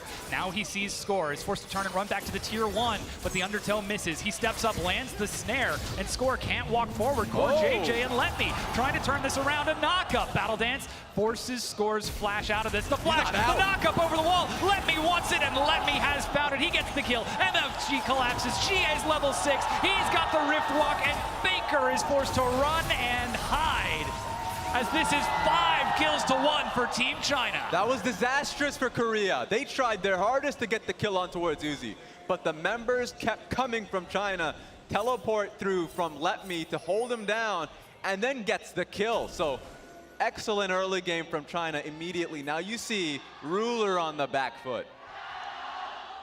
Things are looking very dire as the Team China fans are chanting as loud as they can. The Team Korea fans trying to match it and provide that enthusiasm. As we take a look at that once again, it all starts from a dive setup, and Team China just turn it around. They just did not expect how much damage Uzi was going to output, because before the teleport even came through, Score was at half HP, made it easy for the follow-up from Orin to come through, and the flank from Xie to boot. They were all ready for the play once Uzi was safe under tower. Oh, and he even gets the kill on the backside onto Faker. 3-0-2 with Berserker Greaves and that BF sword. The Kassadin, level 6, 1-0-1. No longer has to worry about that early laning phase against the Zoe.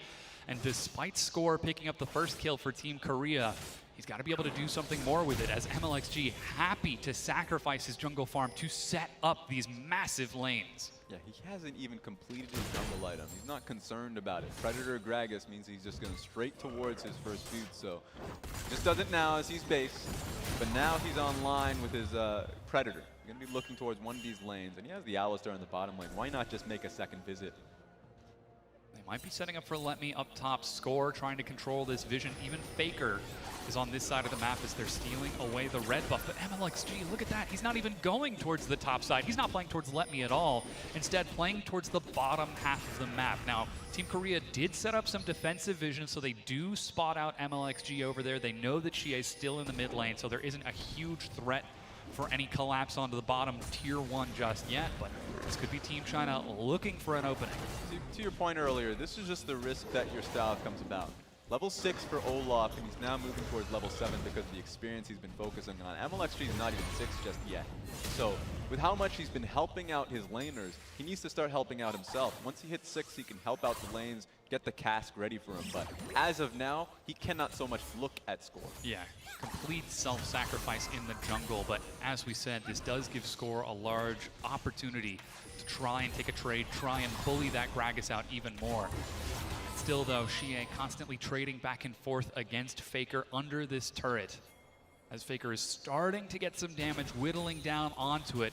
And the bottom lane Rulers only 13 CS down, but 3-0-2. Uzi is scaling up very strong as he looks for that Stormrazers. And now MLXG will unlock him. Yeah, once he gets Stormrazers, that's when Ruler has to back up.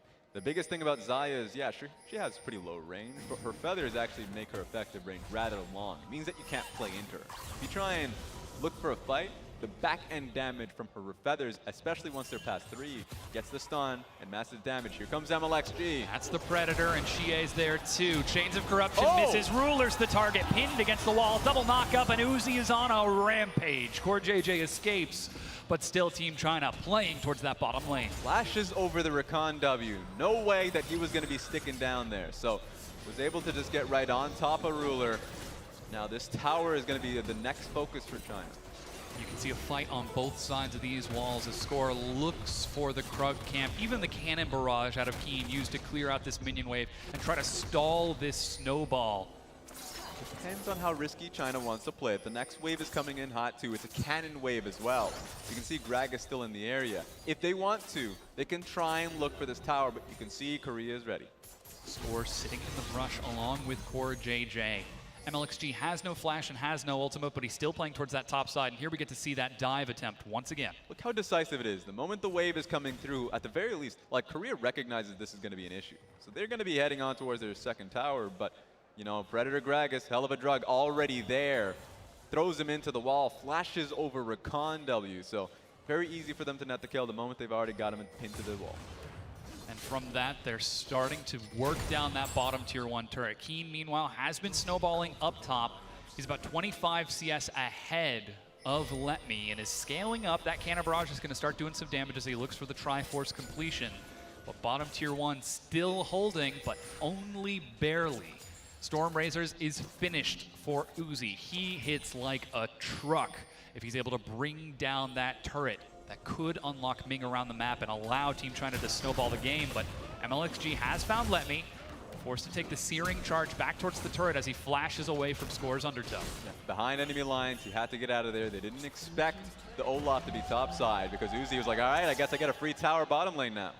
That's the trade. Now Faker's up top. They manage to catch MLXG as a Sleepy Trouble Bubble from Faker finds him, but the knockup goes sideways and denies any follow-up. Score and Faker at lower health over the wall. Xie finds a kill onto Faker as Ruler gets dove again in the bottom lane. Advantages across the map from China because as we just pan away from the disgusting plays top lane, bottom lane's another dive. Score has to get out of there. Predator gets score to safety, but only just. He finds a revenge kill onto MLXG, the second kill for Team Korea, but 12 minutes in, it is 8 kills to 2, and Uzi is massive, 5-0-2, breaking down the bottom tier 2 turret, only 12 minutes in. Ruler and Core JJ their cries are happening. They're calling for their team. They ain't being hurt. Top lane dives galore. At least Korea would have gotten something had the dive top lane worked. But Xie comes in, gets the kill on Faker, and at the same time, just knowing that everyone's on the top side of the map, Alistar just goes for it on towards Ruler. So 2 of their major carries already far behind. Now they're looking towards this Mountain Dragon. Team China trying to expand this advantage. And the score is nearby. He's got no smite, he's got no flash, he's got no chance. As Uzi heads back to base, not even staying to finish things off. That does leave MLXG all by his lonesome to finish off the Mountain Dragon, adding just a bit to the time. But he locks it down, no problem. 3 health left. And it is 2,500 gold for Team China as they are opening this game up and denying Team Korea the late game that their composition so desperately wants. This is the play that we kind of missed out on because you already saw the damage coming through from Ornn. He just wanted to lay enough damage, so this comes through. Of course, the Kassadin nailing the kill on the Faker. They try for a little bit more, but the stun was there, so hey, you know, at least he gets out. Keen is out of there. He has to blow his flash, though. Yeah, MLXG trying to collapse and flank onto score, but doesn't have any follow-up from Xie or Letney, ends up dying. Minor mistake, but still big advantage to Team China, as now they've put Uzi and Ming in this mid lane to control waves and start working down the mid-tier 1 turret. They've got priority towards Dragon and Rift Herald right now. It's so damaging here for Korea because this should have been a composition that they had an early game lead with Olaf, Varus, and Rakan. The problem is, 13 minutes into the game, 2K gold lead in China just because of the fights that have been happening, just strewn us across the map. So now this is working well for China. Their composition needed to come online late game, but I guess it's already gotten to the point. Storm Raiders already there for Uzi, and Kassadin's going to be on a side lane. Look at that, Faker is forced to clear this wave that's constantly being pushed in by Uzi and Ming. You can see the roam around that mid towards the Rift Herald. Scuttlecrab was taken by score, and though the vision is being cleared out, that's still 4 members from Team China sitting in the river and controlling this half of the map. Ruler's top lane is still unsafe, as he's not even finished his Blade of the Ruined King, going on 15 minutes. 0-4-0. It's just tough to swallow for any AD carry in this kind of position, getting dived underneath their inner tower. Now that score actually trying to collapse onto Xie, it looks like. He turns around, caught by Core JJ as Uzi looking for an opportunity in, but that's a good charm from Core JJ. They managed to get the shutdown onto Xie as Team China overextend for the blue buff. They get it, but lose their mid laner. Sleepy Trouble Bubble is ready. Letme turns around to sacrifice himself. And Team Korea find an opening. Indecisive from China. Sure, they were looking for the blue buff, but they didn't know exactly what they're trying to do. Either fully engage or just try and steal it away. And it's Xie that ends up dying at the very beginning. So what should have been a Rift Herald pressure from China gives it all over to Korea now. They had set up so much vision, but the one direction they didn't anticipate an attack coming from was the one behind them. Score and Keen collapsing to find the flank and forcing China to split up. They find the kills, they find the Rift Herald. They could find an opportunity back into this game. Yeah, if you make a mistake against this composition Korea has, you will get chased down. Olaf there with Predator is going to chase you down, multiple slows there. And the Sleepy Trouble Bubbles, if one hits, it's going to keep hitting. Lower cooldown with more that it sends out, so that's the problem that you have here. A lot that Korea can use can take an advantage that they have and then turn it into a large one. As the game goes on, 30 minutes and beyond, that can just be the difference between making one mistake and a team wipe. Currently, that mistake could be the mid-tier 1. China trying to catch the recall timing of Team Korea. Ming actually going for the knock-up, but that's a grand entrance. He's caught by the Sleepy Trouble Bubble, but a Gleaming Quill sets him free from that nap, and he escapes. But this time, we're seeing Team Korea learn from their mistakes. That recall in Game 1 cost them the mid-tier 1 turret. That same play cost them the mid-tier 1 in Game 2. But this time, they're defending, and it takes a much larger investment from Team China to break it down. Yeah, you can already see them playing a lot smarter and just side by side. So With the early game, you saw Ruler and Faker being the opposite side of the map. Now they're just pretty closely knit, knowing that if they're going to get any pick, it has to be together. That being said, that does mean that Team China will have to invest so much more to find those kills. Rift Herald still sitting in Score's pocket. He's got about 2.5 minutes left on that duration, so plenty of lanes to choose from. Just needs to wait for an opportunity for Team China to make his mistake. The mid-tier 1 already taken so low by Faker's presence during the laning phase. Bottom already chunked down to half. Even top has taken some damage from Keen. The good thing about the Rift Herald is that it's just a flat denial from China having it. I don't see much value in Korea being able to use it because they can't follow up if it goes in towards the second tower. The moment it does, you'll see Kassadin on a flank alongside the Gragas pick. China wants the fight. Korea cannot give it to them, so they have to use the Rift Herald, but then abandon it. Very well could be the opportunity for Team Korea if they want to try to pull Team China apart. Of course, plenty of flexibility with where he ends up playing that. That's where Team China need to rely on vision to track where that Olaf is going so that they can react appropriately for when that Rift Herald gets dropped down. But they've got control of the bottom lane through Let Me, pushing the wave into Keen and trying to keep him busy down bottom. He's sitting on the Ignite for now as Unsealed Spellbook has not cycled back over to that teleport, so it is a brief teleport advantage for Keen. But still, it's constant maneuvering around the vision. Where is Score going to go, and where is he going to drop that Herald? Especially now that it's 30 seconds to the next dragon and 90 to Baron. For how long it's been stalled out, it's going to turn into a trade. It's going to have to be China saying, hey, maybe you take the top lane tower, but we've already set up towards a dragon. We'll be able to get a second dragon for our team. That's where China would end up being able to like give away, let's say, a Rift Herald push. Now they are setting up a trap on the bottom side of the that's jungle. deep. That's one way to do it. Call of the Forge God. They've found Keen. He's got a flash, but isn't even going to try burning it as they find the kill. Uzi is dominating as he finds yet another kill. That's the benefit of taking an inner tower pre-20 minutes into the game. But look at the trade. They see the Rift Herald used up top, and they're looking for the inhibitor turret pre-20 minutes. Core JJ is forced to back up. Ming eats a huge hit from the Paddle Star, but the inhib turret goes down. MLXG eats a Paddle Star and is forced to step back. Uzi caught by the slow, but a snare prevents Ruler from stepping forward. And look at the damage from Xie. Core JJ gets forced back, and a flash. Sleepy Trouble Bubble has found Uzi. He heals, and his team is set to block and keep him alive. Ming takes the hit as that's Ignite used onto Faker. He doesn't find the kill, but he stalls this out. Yeah, you had to be aware of the Sleepy Trouble Bubbles coming through, not just because it's going to pick out Uzi, but because it slows down the pace and allows the rest of the team to chase him for a fight. So, at the end of the day, that's a really good trade from China as long as they can hold the top lane turret from dying. I mean, they're certainly trying to. Xie is on his way up there to clear out Rift Herald. And with Score back on the map, he's able to dissuade Team China from stepping onto the dragon. It is only a cloud, so not huge incentive, but with the mountain already stacked up, that does reduce the impact of an inevitable Elder Dragon if this game goes on long enough. So the trade ends up paying off. Inhib turret for a top tier 1. Roll the dice, let's see what the next dragon is. Stay as a Cloud Dragon, which is actually good for Korea here. Olaf with Predator chasing you down with in-combat movement speed is going to be a big plus to Score. Oh yeah. Landing those undertows suddenly becomes so much easier when you can close the gap. Now Keen is split pushing bottom. Let Me gets caught recalling, refreshing that health and mana pool, and picking up some items along the way.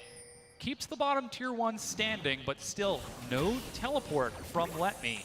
Means that he's going to have to try and react to Keen and keep him in constant vision, especially now that he's got the way all the way cleared down to that inhibitor on the bottom half of the map. But still, Team Korea, there's still plenty of opportunity for them to set up vision around there and prevent any sort of plays, whereas Team China are free to play towards mid and top. I think the vision Korea has to set down are defensive vision in the top side. Baron is going to be something to look at. It's been up for about a minute now. And if Let Me has a great flank teleport to use, then that's going to be the go-to for Team China. It's so hard for Korea to flank down the Xayah because Uzi, of course, is going to have his summoners. He already has his flash. He gets his heal. That's going to be great for him. And then he has his ultimate still available. So it's so hard to dive on back. And if you have the teleport coming in from Let Me, It's a great fight for China. And it is so important to bring Uzi down. He is 6-0-2 with a completed Infinity Edge, but they're looking for Faker, and they found him. He lands a Trouble Bubble, but look at the damage. Uzi is godlike as he finds that kill. And now Letme is in the mid lane using a long-range Call of the Forge God. Piercing Arrow is ready. Lands on Gromp. Routing them to the top side of the map. I wonder if they're going to go towards the Baron or continue to push through mid. Not really making a decisive call here. It's going to be hard for Core JJ to come back into the mid lane. They're buying time for Xie to push top for the tier 1 and further limit the mobility of Team Korea around the map. Open up these opportunities for Letme to land the big Call of the Forge God knockup. Xie, with his completed Rod of Ages and that Zhonya's Hourglass, finishes off the top tier 1 and even goes so far as to deny the minion wave. QSS just built up by Uzi, even finished off his Infinity Edge. 3 items and a QSS. Uzi is such a good position right now in these fights. We already mentioned how slippery he was going to be with his ultimate. Now, I wouldn't even touch him at this fight. You have to try and focus on the Gragas or the Kassadin before you even touch towards the AD carry. And that is a very scary proposition. When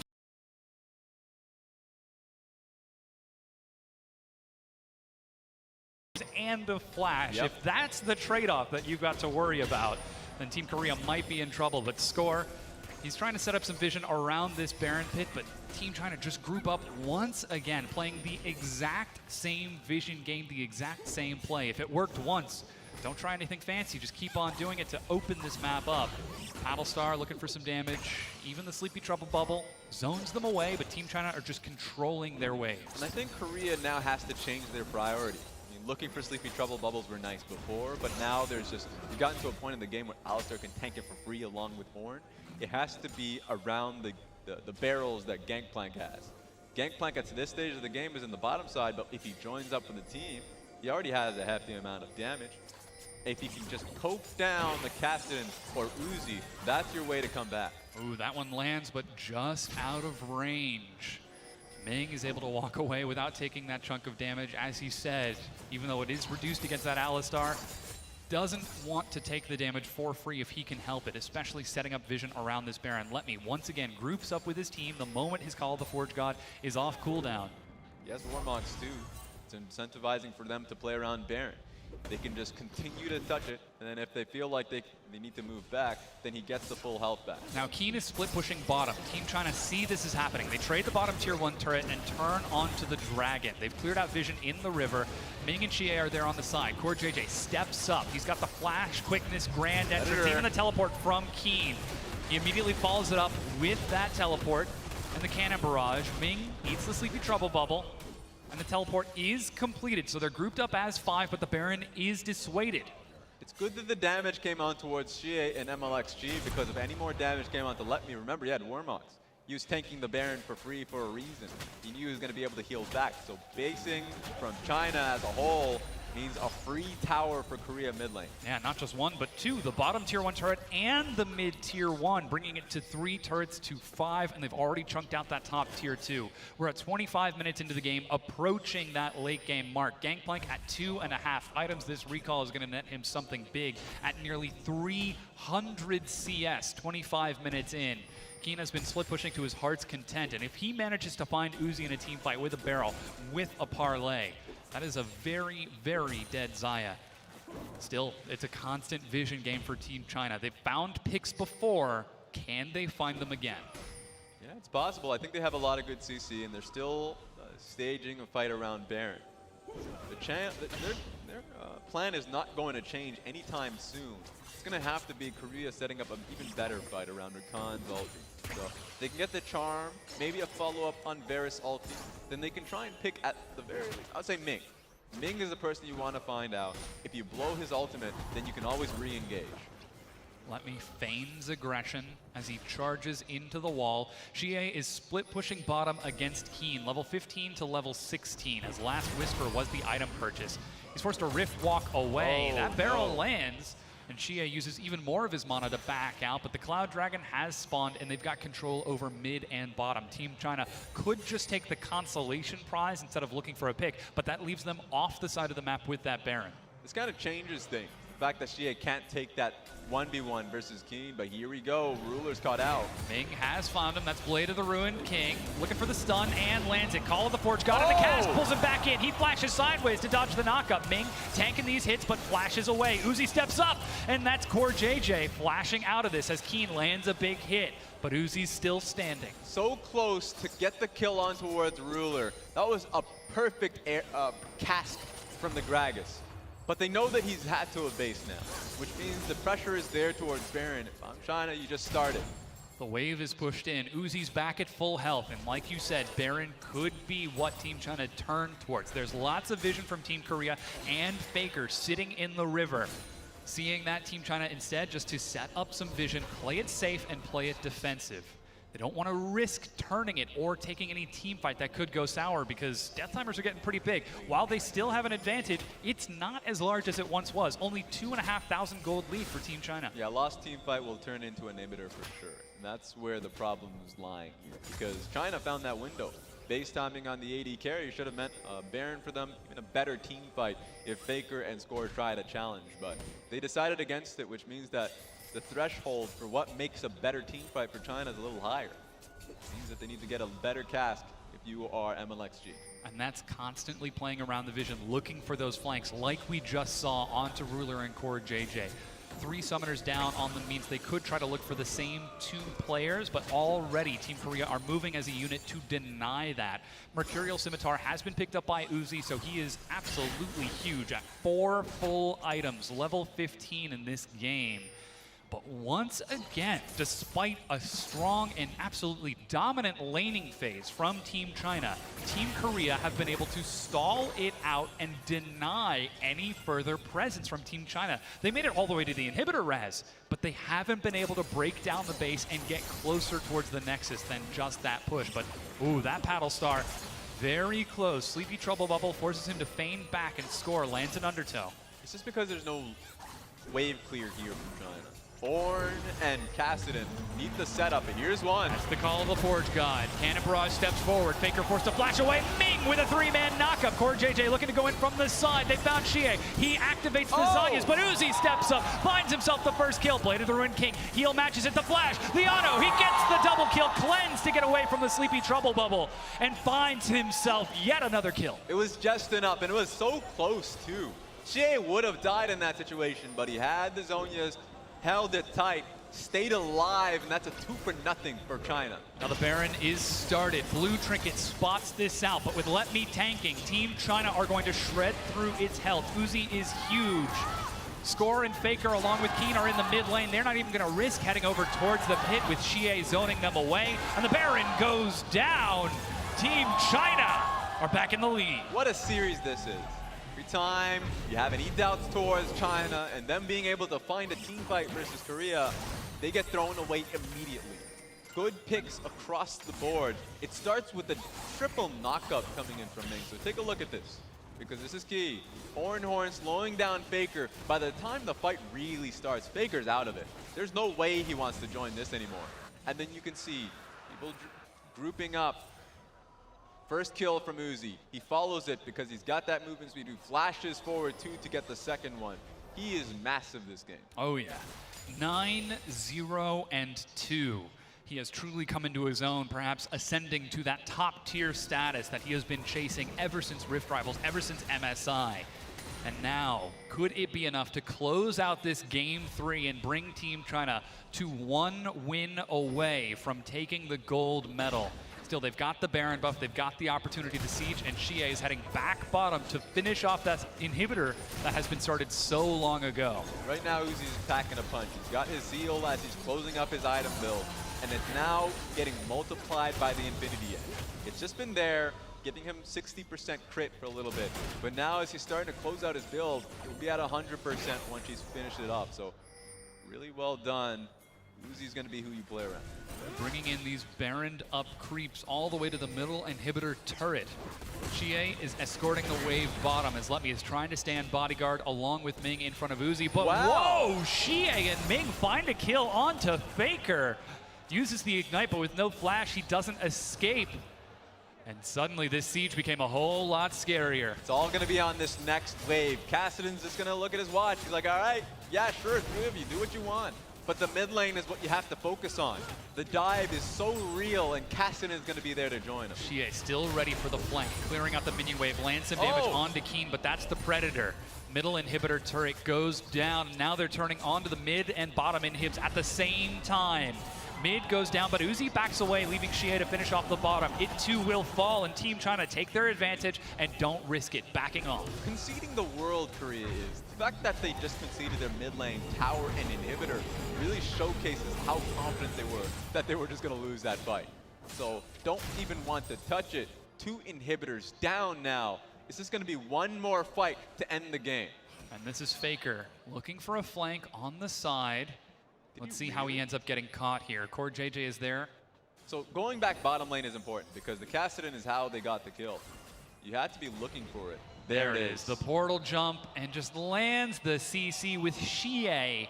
The exact same moment he steps up, landing the damage to burst that Zoe down. And with no flash, Faker again, no chance of escaping. Super Minions now mid and bottom. Baron about to wear off for Team China, but they've still got plenty of time to put pressure on the map and look towards that final inhibitor turret. It always comes down to how focused you are to play your style out. Playing a Zoe this late in the game, you're just looking for that one great Sleepy Trouble bubble to get the poke down. But if you're just focusing all on that, you'll lose full vision of what's happening behind you. So yeah, Kassadin's been there for some time in the bottom lane, and he was just so zeroed in on the push on mid lane that he completely forgot about it. Now the top tier 2 has fallen. Team China alongside Uzi and Letme looking for the inhibitor turret. The wave crashes in. They just saw Keen bottom. He's got teleport and cannon barrage, but makes his way out of the base. Sleepy Trouble Bubble, but Ming is zoning them away. The final inhibitor turret goes down. Letme steps up, sidesteps the barrel, and they make their way out of the choke point. They do not want to risk Core JJ getting a flash engage, locking Uzi down long enough to kill him, because he is all of Team China's gold right now. But they still manage to take the turret and back off, and Super Minions continue to push mid and bottom. This is just the worst situation for a Zoe player. Any poke she gets down, not really going to last on the tanks that walk forward. Gragas, Ornn, and Alistar just using their heads, walking forward and giving space towards Kassadin and Xayah. Just gonna try and for this inhibitor. Now they've got a cannon wave behind them. So I wonder if that's gonna be enough, because GP's just in bot. Xie is pushing in mid. Super Minions are still pushing in bottom. It's 90 seconds to the next dragon. But still no Baron just yet. MLXG gets split off from his team. Score thinks of engaging, but that's the call of the Forge God. Faker gets his flash, immediately forced to use it. Cannon Barrage, looking for the disengage. Core JJ still holding on to the flash quickness, but decides not to follow the barrage, and Team China bait out the ultimate. Yeah, no ulti from GP. They're gonna go all in to get this inhibitor now. MLXG body slams forward, but Core JJ doesn't flinch, holds his ground. Good knock up onto 2. The follow-up from Ming. He's found it, and Ruler's already dead. Uzi steps up as they're chasing in, and Core JJ is forced to use the quickness to disengage. Uzi continuing to look for damage. In and out from Xie. So every single time they try and focus him down, he just jumps out of the fight. Uzi steps up, he's looking for score, and he finds a double kill. Turns onto Core JJ under the fountain. He goes low and gets the triple. Core JJ survives, but Uzi sees the opening and he takes it as he turns onto the Nexus turret and breaks it down. Team China are 1 win away from taking the gold medal. Match point, tournament point. They are so close to being able to nail it down. And you are seeing a much more patient China. People's Republic of China recognizing that they have the composition to end the game. Uzi had all of the check boxes listed. Fed, 6 items, he's got it. The tanks all in front of him, he has the safety. And so all he needed was his front line to move in. You can hear it from the crowd. They are that close to being able to take the gold medal. Only 1 game away. They show the confidence that they need. They set up with a snowball during the lane, and despite Team Korea slowing things down during the mid-game, they still find the openings that they needed to break the game open. Playing off of Letme's Ornn, landing those massive Call of the Forge God, and picking off kill after kill, getting closer and closer. And I almost hesitate to say this. It almost seems like a Korea-esque style piggybacking off of Uzi's characteristic aggression. He got massive kills, but they just simply played around this one core chess piece and slowly moved it forward to the enemy king. Yes, because they didn't want to take any more risks. We already saw what happened in game 1 when you lose your Baron just like that. So China's understanding adaptations are being made here. But take a look at how it all came downhill for Korea. Because Korea got to a point trying to dive bottom lane. Had that dive worked, would have been great. Sure, Uzi had the BF sword, but it wouldn't have mattered had the dive had been a little bit more coordinated. The issue of being so tuned into the play is you're all ready for it. If it doesn't go well, you have to find an exit strategy. They didn't, and all of the members from Team China were able to pick up the kills. Faker lost a lot from that. Cassin was able to net his first kill off that play. Uzi was safe, and a lot of the kills came through. 3 kills, I think, on that play. So that's where it all came downhill, because the competition was fairly easy in Korea's standpoint, where they just had great lanes, and they need to just play it slowly. And it was such an interesting sacrifice out of MLXG, completely giving up his jungle to focus on that bottom half of the map. Saw that his buffs were getting taken, saw that Let Me was being pushed under his top tier 1 turret, but never at all doubting that if I just play to Uzi, if I just play to this bottom lane, I can set him up with the snowball, and then we can just knock the game down out from there. Because again, as you said, Team Korea's composition, if it gets an advantage, becomes so punishing. The Olaf diving, the constant poke and harass from the Zoe, but they never got the advantage. Yeah, they never got it, and honestly, I think that Score was in a good place to be able to carry his team had that bottom lane dive not gone so awry. Because at that point, 1-2 level advantage for the jungle matchup, or Gragas would have actually lost so much if he wasn't there for the counter game. So you get to that kind of position, it's unlucky, but if China's looking past this game, they're saying, wait a minute, Korea's not thinking this one straight. You're getting to a position where you should just play it through the lanes and not try and be so creative and try and look for these ganks and dives. Maybe they just run an extra risky composition again. Maybe they run double teleport with Cassidy once again. So pick bans are important. If China can get red side once again, it's been key for the series. Well, they do get side selection in this game 4, and it's match point for them. As we said, Team Korea's Asian Games life is on the line with this next matchup. If they drop game 4, they are out, and it's 3-1 for Team China. So knowing that, what style are we looking for Team Korea? Do they fall back to the safe and the standard, not trying to match the matchups of Team China, or do they try to go for those matchups, enable Score, enable Faker? What I want to see is Lulu be left up, funny enough. I want to see something that Faker can play here. As you already see, the man of the match will easily go towards Uzi. Had a phenomenal goal, 45% damage percentage. Oh yeah. He was the one dishing out the damage. So to my point, once again, it's a bit risky, it's a risky call, and sometimes people won't go for it because you're in a match point setting. But Faker is an incredible Lulu. You want to be able to buff up the Kindred or whatever jungler that Score wants to present. And you get to a position where you just isolate about jungle and mid. And we haven't seen a lot of Galio, but if we throw up the Galio or the Lulu, that slows the game down, and you have to be able to pick it up yourself. And that's something that I think we've kind of glossed over, was that this game 3 wasn't a jungle mid setup from Team China. It was almost completely a jungle bottom lane focus, leaving Xie on that Kassadin to play safe and defensive. So Team China, they've shown that they're willing to step back in that regard in the jungle. Perhaps it could be an over-index into the jungle to try and reset that. Yeah, it's possible. I think Ruler had a poor game bottom lane, so if you're going to try and go for it, blowing flash, losing first blood bottom lane, maybe they go back bottom lane again. Yeah, we'll see what that's going to be. That said, we've got match point on our hands, ladies and gentlemen. We're going to go ahead and take a quick break. The 2018 Asian Games Esports Demonstration Event will be right back.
Setiap saat, setiap waktu, keringat basahi tubuh. Ini saat yang ku tunggu. Hari ini ku buktikan, ku yakin aku kan menang. Hari ini kan dikenang, semua doaku panjatkan, sejarahku persembahkan. Terus fokus, satu titik, hanya itu, titik itu. Tetap fokus, kita kejar, lampaui batas. Terus fokus, satu titik, hanya itu, titik itu. Tetap fokus, kita kejar, dan raih bintang. Yo yo ayo, yo ayo yo yo ayo, yo ayo yo yo ayo, yo ayo yo yo, oh oh oh, yo yo ayo, yo ayo yo yo ayo, yo ayo yo yo ayo. Kita datang, kita lihat, kita. Kalau menang berprestasi, kalau kalah jangan frustasi. Kalau menang solidaritas, kita galang sportivitas. Kalau menang berprestasi, kalau kalah jangan frustasi. Kalau menang solidaritas, kita galang sportivitas. Oh, oh, oh.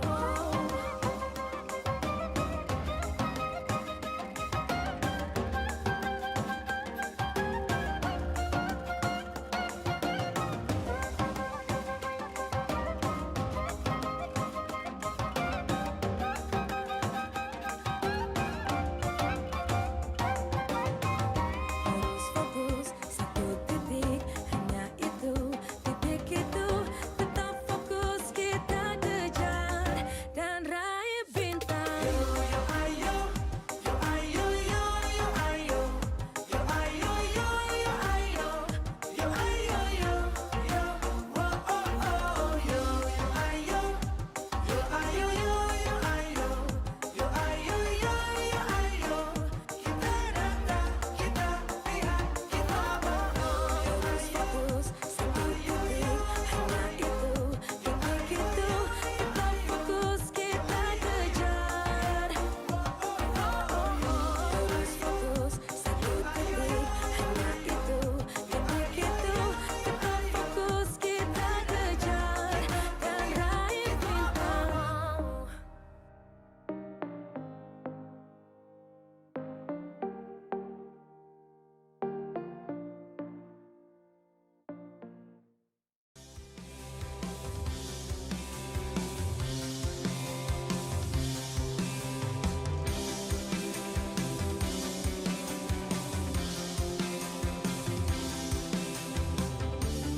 Sudah tiba waktunya, nanti kita Indonesia kan berpesta. Palembang dan Jakarta membawa jejak negara, harum di mata dunia. Aku yakin kita mampu membawa nama bangsaku ke tempat yang lebih tinggi dengan berjuta prestasi. Teruslah bersatu padu menyambut hari yang baru. Indahkan nama bangsamu seindah untayan lagu.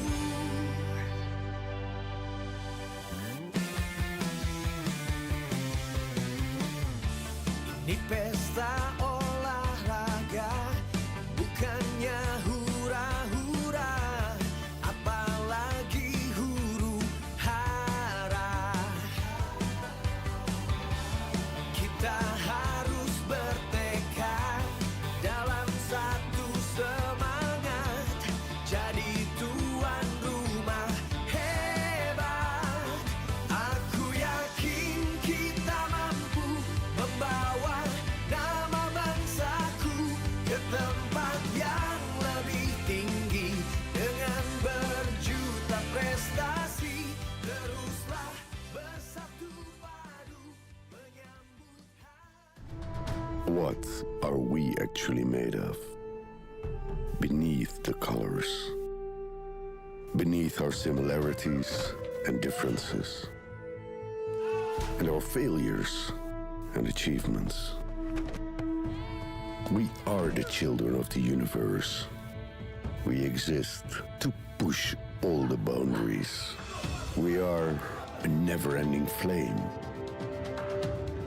uncontainable, just like the sun. Listen to our eternal heartbeat as we march to greatness.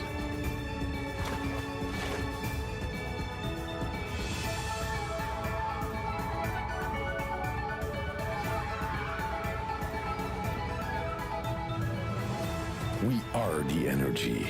Asian Games 2018. Energy of Asia. Welcome back, everyone. Match point is now upon us as the underdogs, the People's Republic of China, have taken Game 1 and now Game 3, and they stand one game away from closing out the series and taking the victory, the gold medal in this first 2018 esports demonstration event here at the Asian Games. Now, that does not mean the Republic of Korea are out just yet. We know they can make turnarounds. They have got some of the most resilient players in the world on their roster. But Raz, I gotta ask you, how are they going to do it? Because their slow and controlled style is effectively being denied by Team China. Yeah, I think it's difficult to be able to get the Galio at this point. It's being banned out here. And I think opening up the Lulu was something that I wanted to see more because Faker has played it himself. Something that would be a little bit more empowering in these team fights, especially in the 2v2s that we've been seeing in the mid lane jungle. So that is a possibility. I will say, though, that it was a smart play in the last game, just on pick ban alone, to free up Ming's Alistar by giving off the Rakan. So often we're trying to just throw it off to the side, say that the Rakan was not just going to get banned out, that we'd see it from Ming, but Ming was actually willing to give it away. So if we see the Rakan being picked away again, maybe it gets banned out again. Korea banned it in Game 1. Wonder if that's going to be a repeat. Yeah, we are seeing these in-meta picks between this, amongst this series. The fact that the Alistar and Rakan are being traded up, but there are already so many priority bans, and it seems like Team China are even playing with more fire by having to ban away the Aatrox and the Akali, even from blue side, if not pick it away themselves. So with all of that, we're still seeing powerful drafts coming out of Team China. Yeah, they're just trying to completely ignore the mid and top side pressure. Take the Aatrox away and you won't have Keen demolishing top lane. And take the Akali away and you won't be able to see it in Akali's hand. This is surprising as we are in match point and we have Peanut coming in for score. Yeah, score stepping out. The most dominant jungler of the entire tournament, and Peanut stepping in, someone who's played a bit more loose, a little bit more reckless with the roster. He almost seems to run counter to the style that Team Korea likes to, that control, that patience, but Peanut could be exactly what they need to match MLXG and actually bring the game back to China. Funny enough, last game when I saw Score pick up the Olaf and was getting the lead and the team was playing around him, I thought, what would happen if you put Peanut in the same situation? Someone who wants to get that lead and then barrel it on forward. That answers it. They want Peanut to come in and now try and clash heads with Team China in these team fights. That mid-jungle is something we've been talking about for the entire series, but in Game 3, it's by completely abandoning the mid lane and leaving Xie on that Kassadin that China are able to take an advantage and instead focusing on that bottom lane. But if they try to make that investment once again against a player like Peanut, then that could be a much riskier gambit because Peanut will not hesitate to dive, but we've gotten into picks and bans. It's match point between Team China and Team Korea. I want to see what we do with Peanut here. Leave the Olaf open, get himself the pick. They are on red side this time round. First time we get to see Korea now go for this flexing pick. So we get to see Peanut get his priority matchup. And from the blue side, Team China, again, with the double Aatrox Akali ban. They did the same thing with the blue side Aatrox previously, but again, the Camille taken away from MLXG. It's such a strong enabler. Now, last time, it was the Ryze ban and a Varus in the match before that. What do Team China try to take away here? Usually, this just points out what they're trying to prioritize. It's going to be the mid lane. It's not going to be the top lane. They could go Ryze for the mid lane, but I think the Varus is something now Korea has to ban out. Varus is going to be the go-to that Uzi picks himself up. And there's that Vel'Koz ban as the youngest esports fan ever in the arena. Surely cheering on their home region, but this is leaving up the Alistar, this is leaving up the Galio, this is leaving up the Varus. There are so many strong picks, and China can only take one here. Even the Rise is still open, and the Galio first pick blue side from Team China. We've been seeing it get banned out throughout the series, and it's going to be China. Xie now on the pick. It's going to be fun to see what he can do with it. But now begs the question, you were talking about Alistar, I don't think it comes back into this. They wanted to see the specific matchup between Ali and the Rakan. Now that's gone. Varus now picked up by Korea. I want to see if China now goes towards lower range AD carries. The Kaisa comes to mind, and try to just dive into the back line and just enable the matchup bot lane. And now we've got the Varus first pick for Ruler once again with 10 seconds on the clock. They might try to prioritize that bottom lane with that support, the Olaf that you mentioned. But it's a Tahm Kench. It's a safe and defensive bottom lane. And it seems like we've had a complete reversal throughout this draft phase. Team Korea prioritizing their bottom lane, Team China prioritizing their mid lane. Just wants the safety. Ordinarily, you'd get the AD carry, but wouldn't go for the support because you can go either towards the Braum or the Tahm Kench. But you can see the mentality of Ruler and Core JJ consistently getting dived bot lane.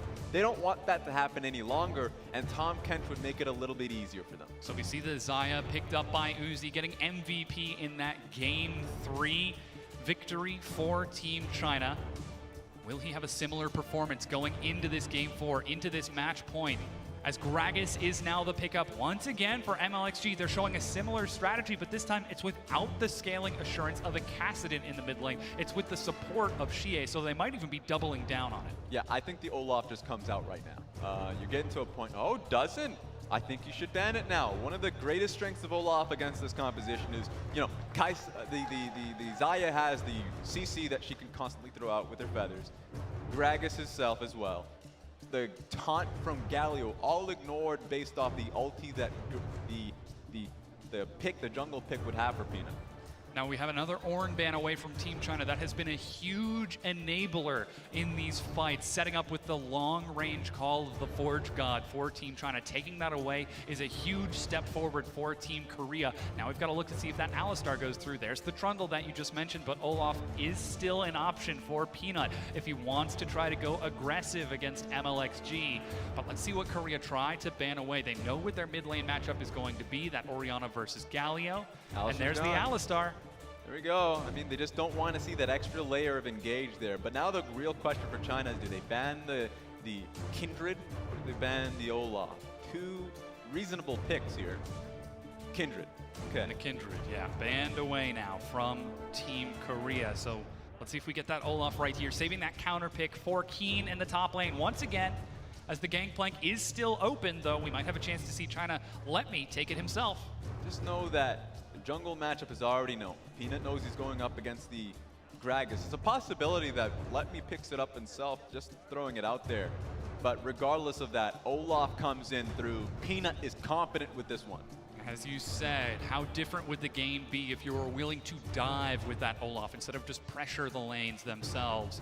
But even that dive is going to be risky against a Xayah, against a Galio, and now Let Me gets the chance to pick himself something safe up top if he wants to try to match this. Is he going to look for more engage for Team China? Oh! As MLXG, it's actually going to be Gragas to Ming in the bottom lane, and MLXG going mano a mano versus Peanut. We'll have to see where the Gragas goes, but the Lee Sin is monumental. That MLXG just goes back onto the pick. That's really what he's made his name off domestically.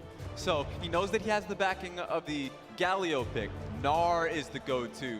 I know that when Let Me is pushed, shoved into a corner, he goes towards something a little bit more facilitating. Technically, Gnar can do both, team fight and split push, but it's a blind pick Gnar. So you know that Keen put in this situation to try and match it. Here we go. And with that final Gangplank lock-in, we have what could be our final team comps for the 2018 Asian Games Esports Demonstration event. It is match point, and China are in the lead. And with MLXG taking the confidence pick in Lee Sin, a surprise flex sending Gragas down bottom. Peanut stepping up to try and match that aggression, but suddenly finds himself in what could be a difficult matchup. Team Korea backs against the wall. Can they fight their way out of this one? They were undefeated in group stage, and now they found their first two losses to Team China. This is insane. Usually when you're put into a corner like this, mentality is key, and keeping score on the lineup would be the go-to. But Peanut, fresh mind, hasn't played throughout the series. Maybe he has something in mind, as the coaches will shake hands. This could be the last time of the entire series as they make their way backstage and we prepare to load onto the Rift. The People's Republic of China taking some unexpected victories over Team Korea. They just need one more to close out the series, whereas the Team Korea fans, the Republic of Korea, sending the best of the best to the stage and finding themselves worthy opponents in Team China. But with all of that out of the way, all of the preamble gone, it's time to get into this. 10 players will load onto the Rift and only 5 will leave, as it's Team China taking on Team Korea. All right, the fans have gone through it. I just want to see the Lee Sin pick fly. Come on, MLXG, show me what you've got. What's it going to be? That carry MLXG performance? Or are we going to see something else as we load onto the Rift for the deciding match of this best of 5?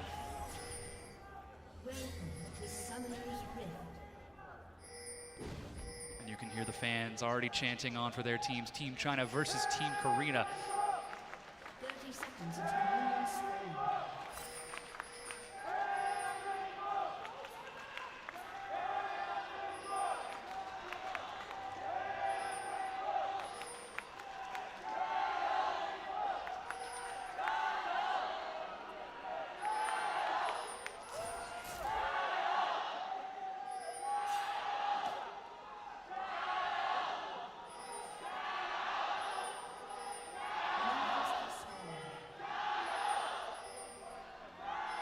Faker forced to step back. The flash! And already a flash cleanse. 2 games in a row, Ming makes the play happen, gets the flash onto Ruler last one. This time gets both summoners on Faker. Not how you want to start game 3. 4. Close enough. Yes, match point. What could be the 3rd victory for Team China, but they're already looking to control that mid lane. MLXG taking Lee Sin into the jungle. Peanut taking that Olaf to try and match it. He gets a leashless start and turns towards red.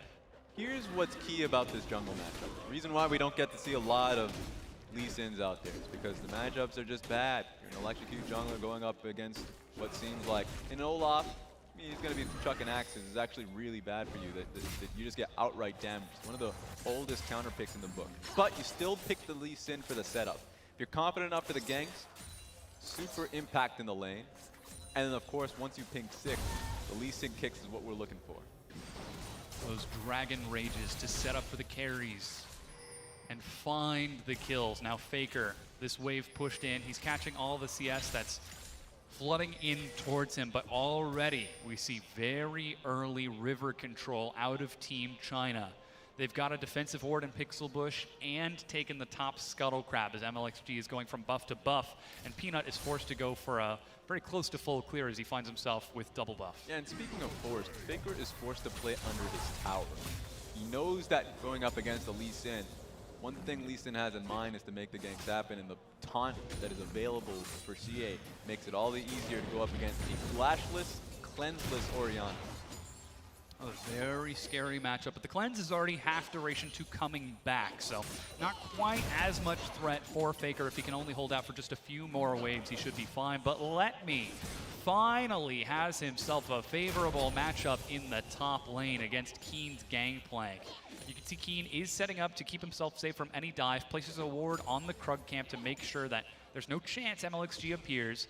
And still, the information game bounces between the two teams. Yeah, and those wards are really crucial. Know that Gnar has a lot of masteries he can go towards. Going towards Airy just means that I want trades. The trades that he gets, long range, throwing out the boomerang, really converts into a dive. And so MLXG, if he gets it, it's available for him, he will look for it. So, if not to get the kill, to force GP from taking the massive wave, at least he gets this one. You always have to keep in mind on how this matchup goes for Keen.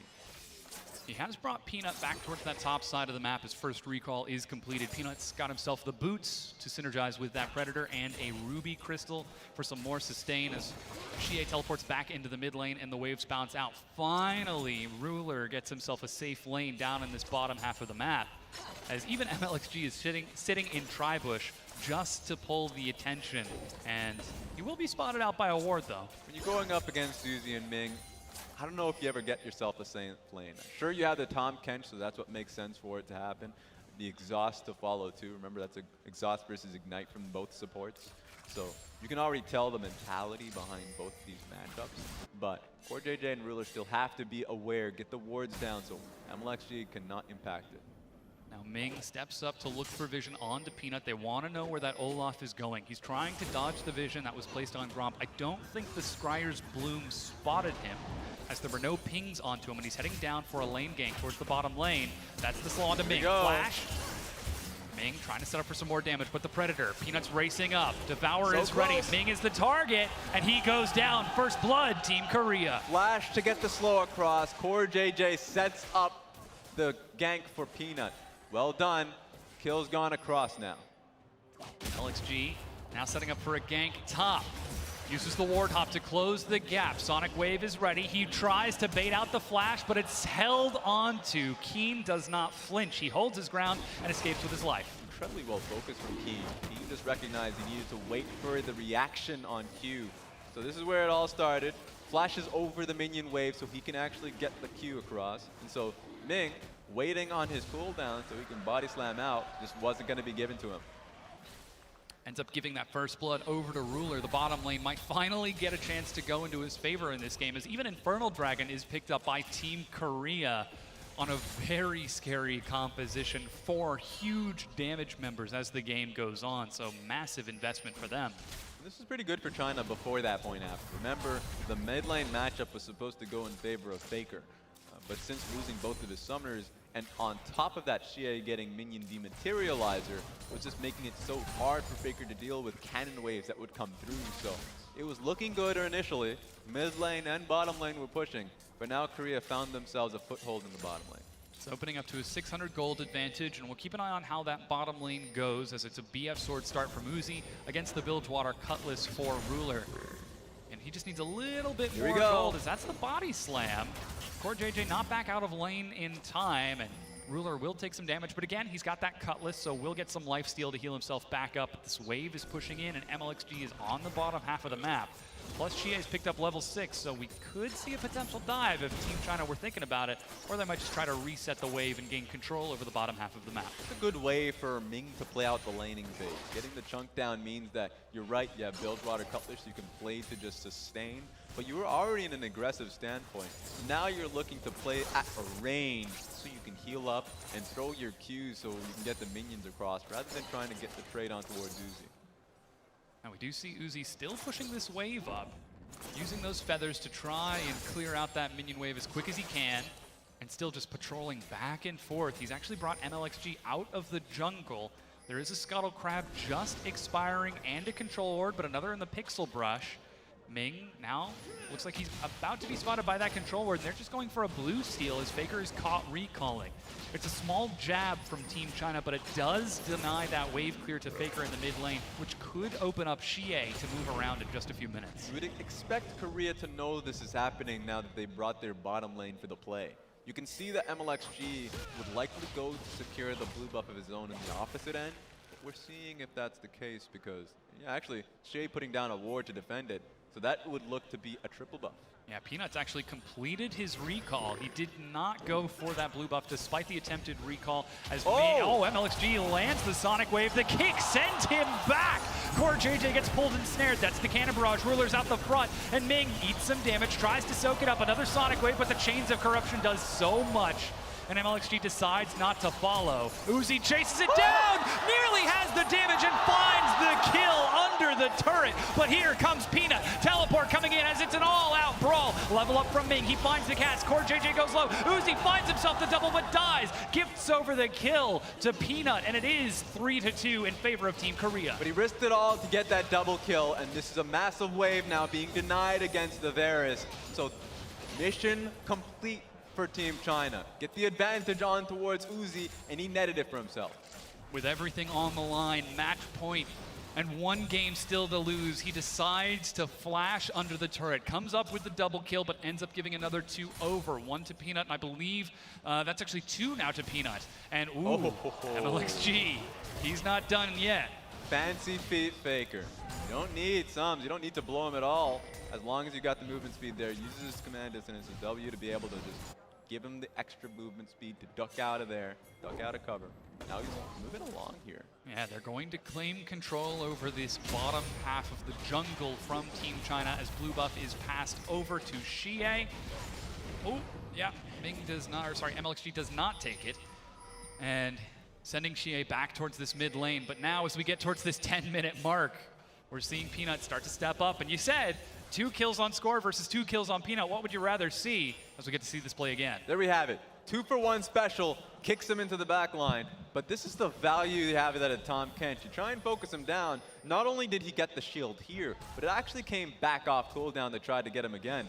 But you're right, 2-for-1 special. They just go for the kill. So Uzi commits, has the tower aggro, tries to go for the Tahm Kench as well. So there we have it. We didn't get to see the full play because it was a very long one. It was. But Peanut has 2 kills now, and that's the primary strength Korea now has. Now we see a Rift Herald attempting to be taken by MLXG as she follows him deep into the jungle.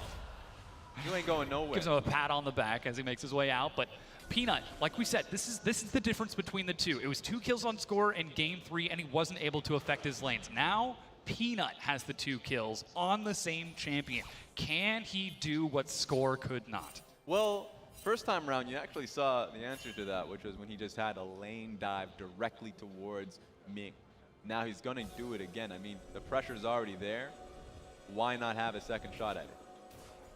They've already set up the control ward, though there is a defensive ward on Tribush that might spot Peanut if he steps too close to the lane. He's looking for mid, but Xie is playing so close. Good shockwave, catches him in midair. That's the Ragnarok. Xie goes low.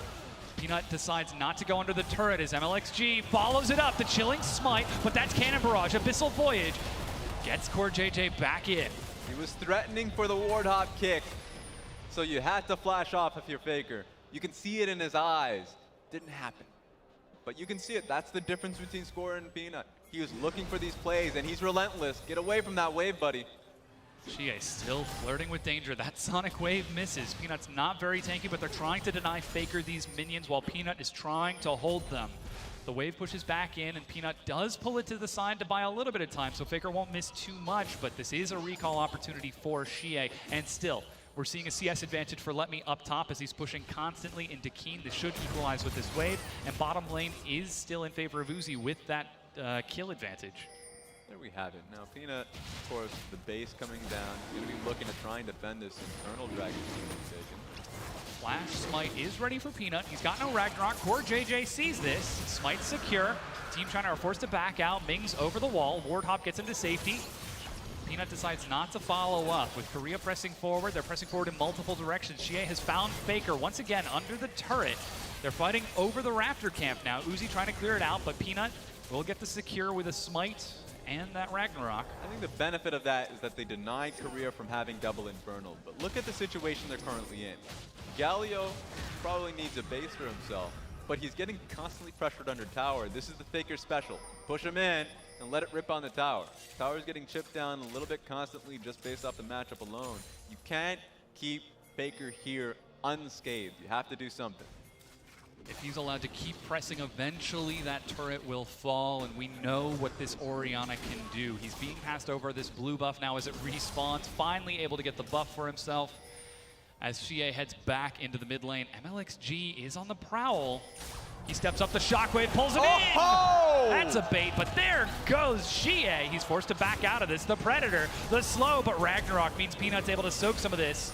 It falls off just in time for Ming's cast as Xie heads back to his turret. Layered on top of Orianna's damage, Peanut just destroys him. That was such a good follow-up.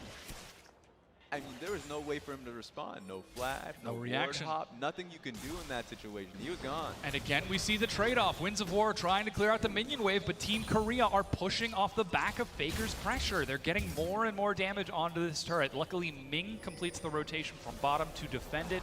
It is still standing for Team China, but here we get to see it again through the control ward. So you see him coming through the control ward, as you mentioned. He peeks his head out there, walks up. Look at that. That's just true. I mean, true lockdown CC. Nothing he could do after that. He was already dead by the time the CC from the Orianna ulti actually came out. Yeah, no hesitation from Faker. He sees his opportunity and he takes it. That's what makes him such a good player, because he is so decisive. Now Rift Herald being started off by MLXG. Peanut once again spots this out. As he's looking to collapse around from the side, Xie looks to zone him. There is no Ragnarok from Peanut, but he's nearly got his smite back up. Doesn't have much mana to him, so I wouldn't really look for a longer engage from Peanut. Team Korea actually collapse on the pit. They bring Core JJ and Ruler, even getting a teleport out from Keen.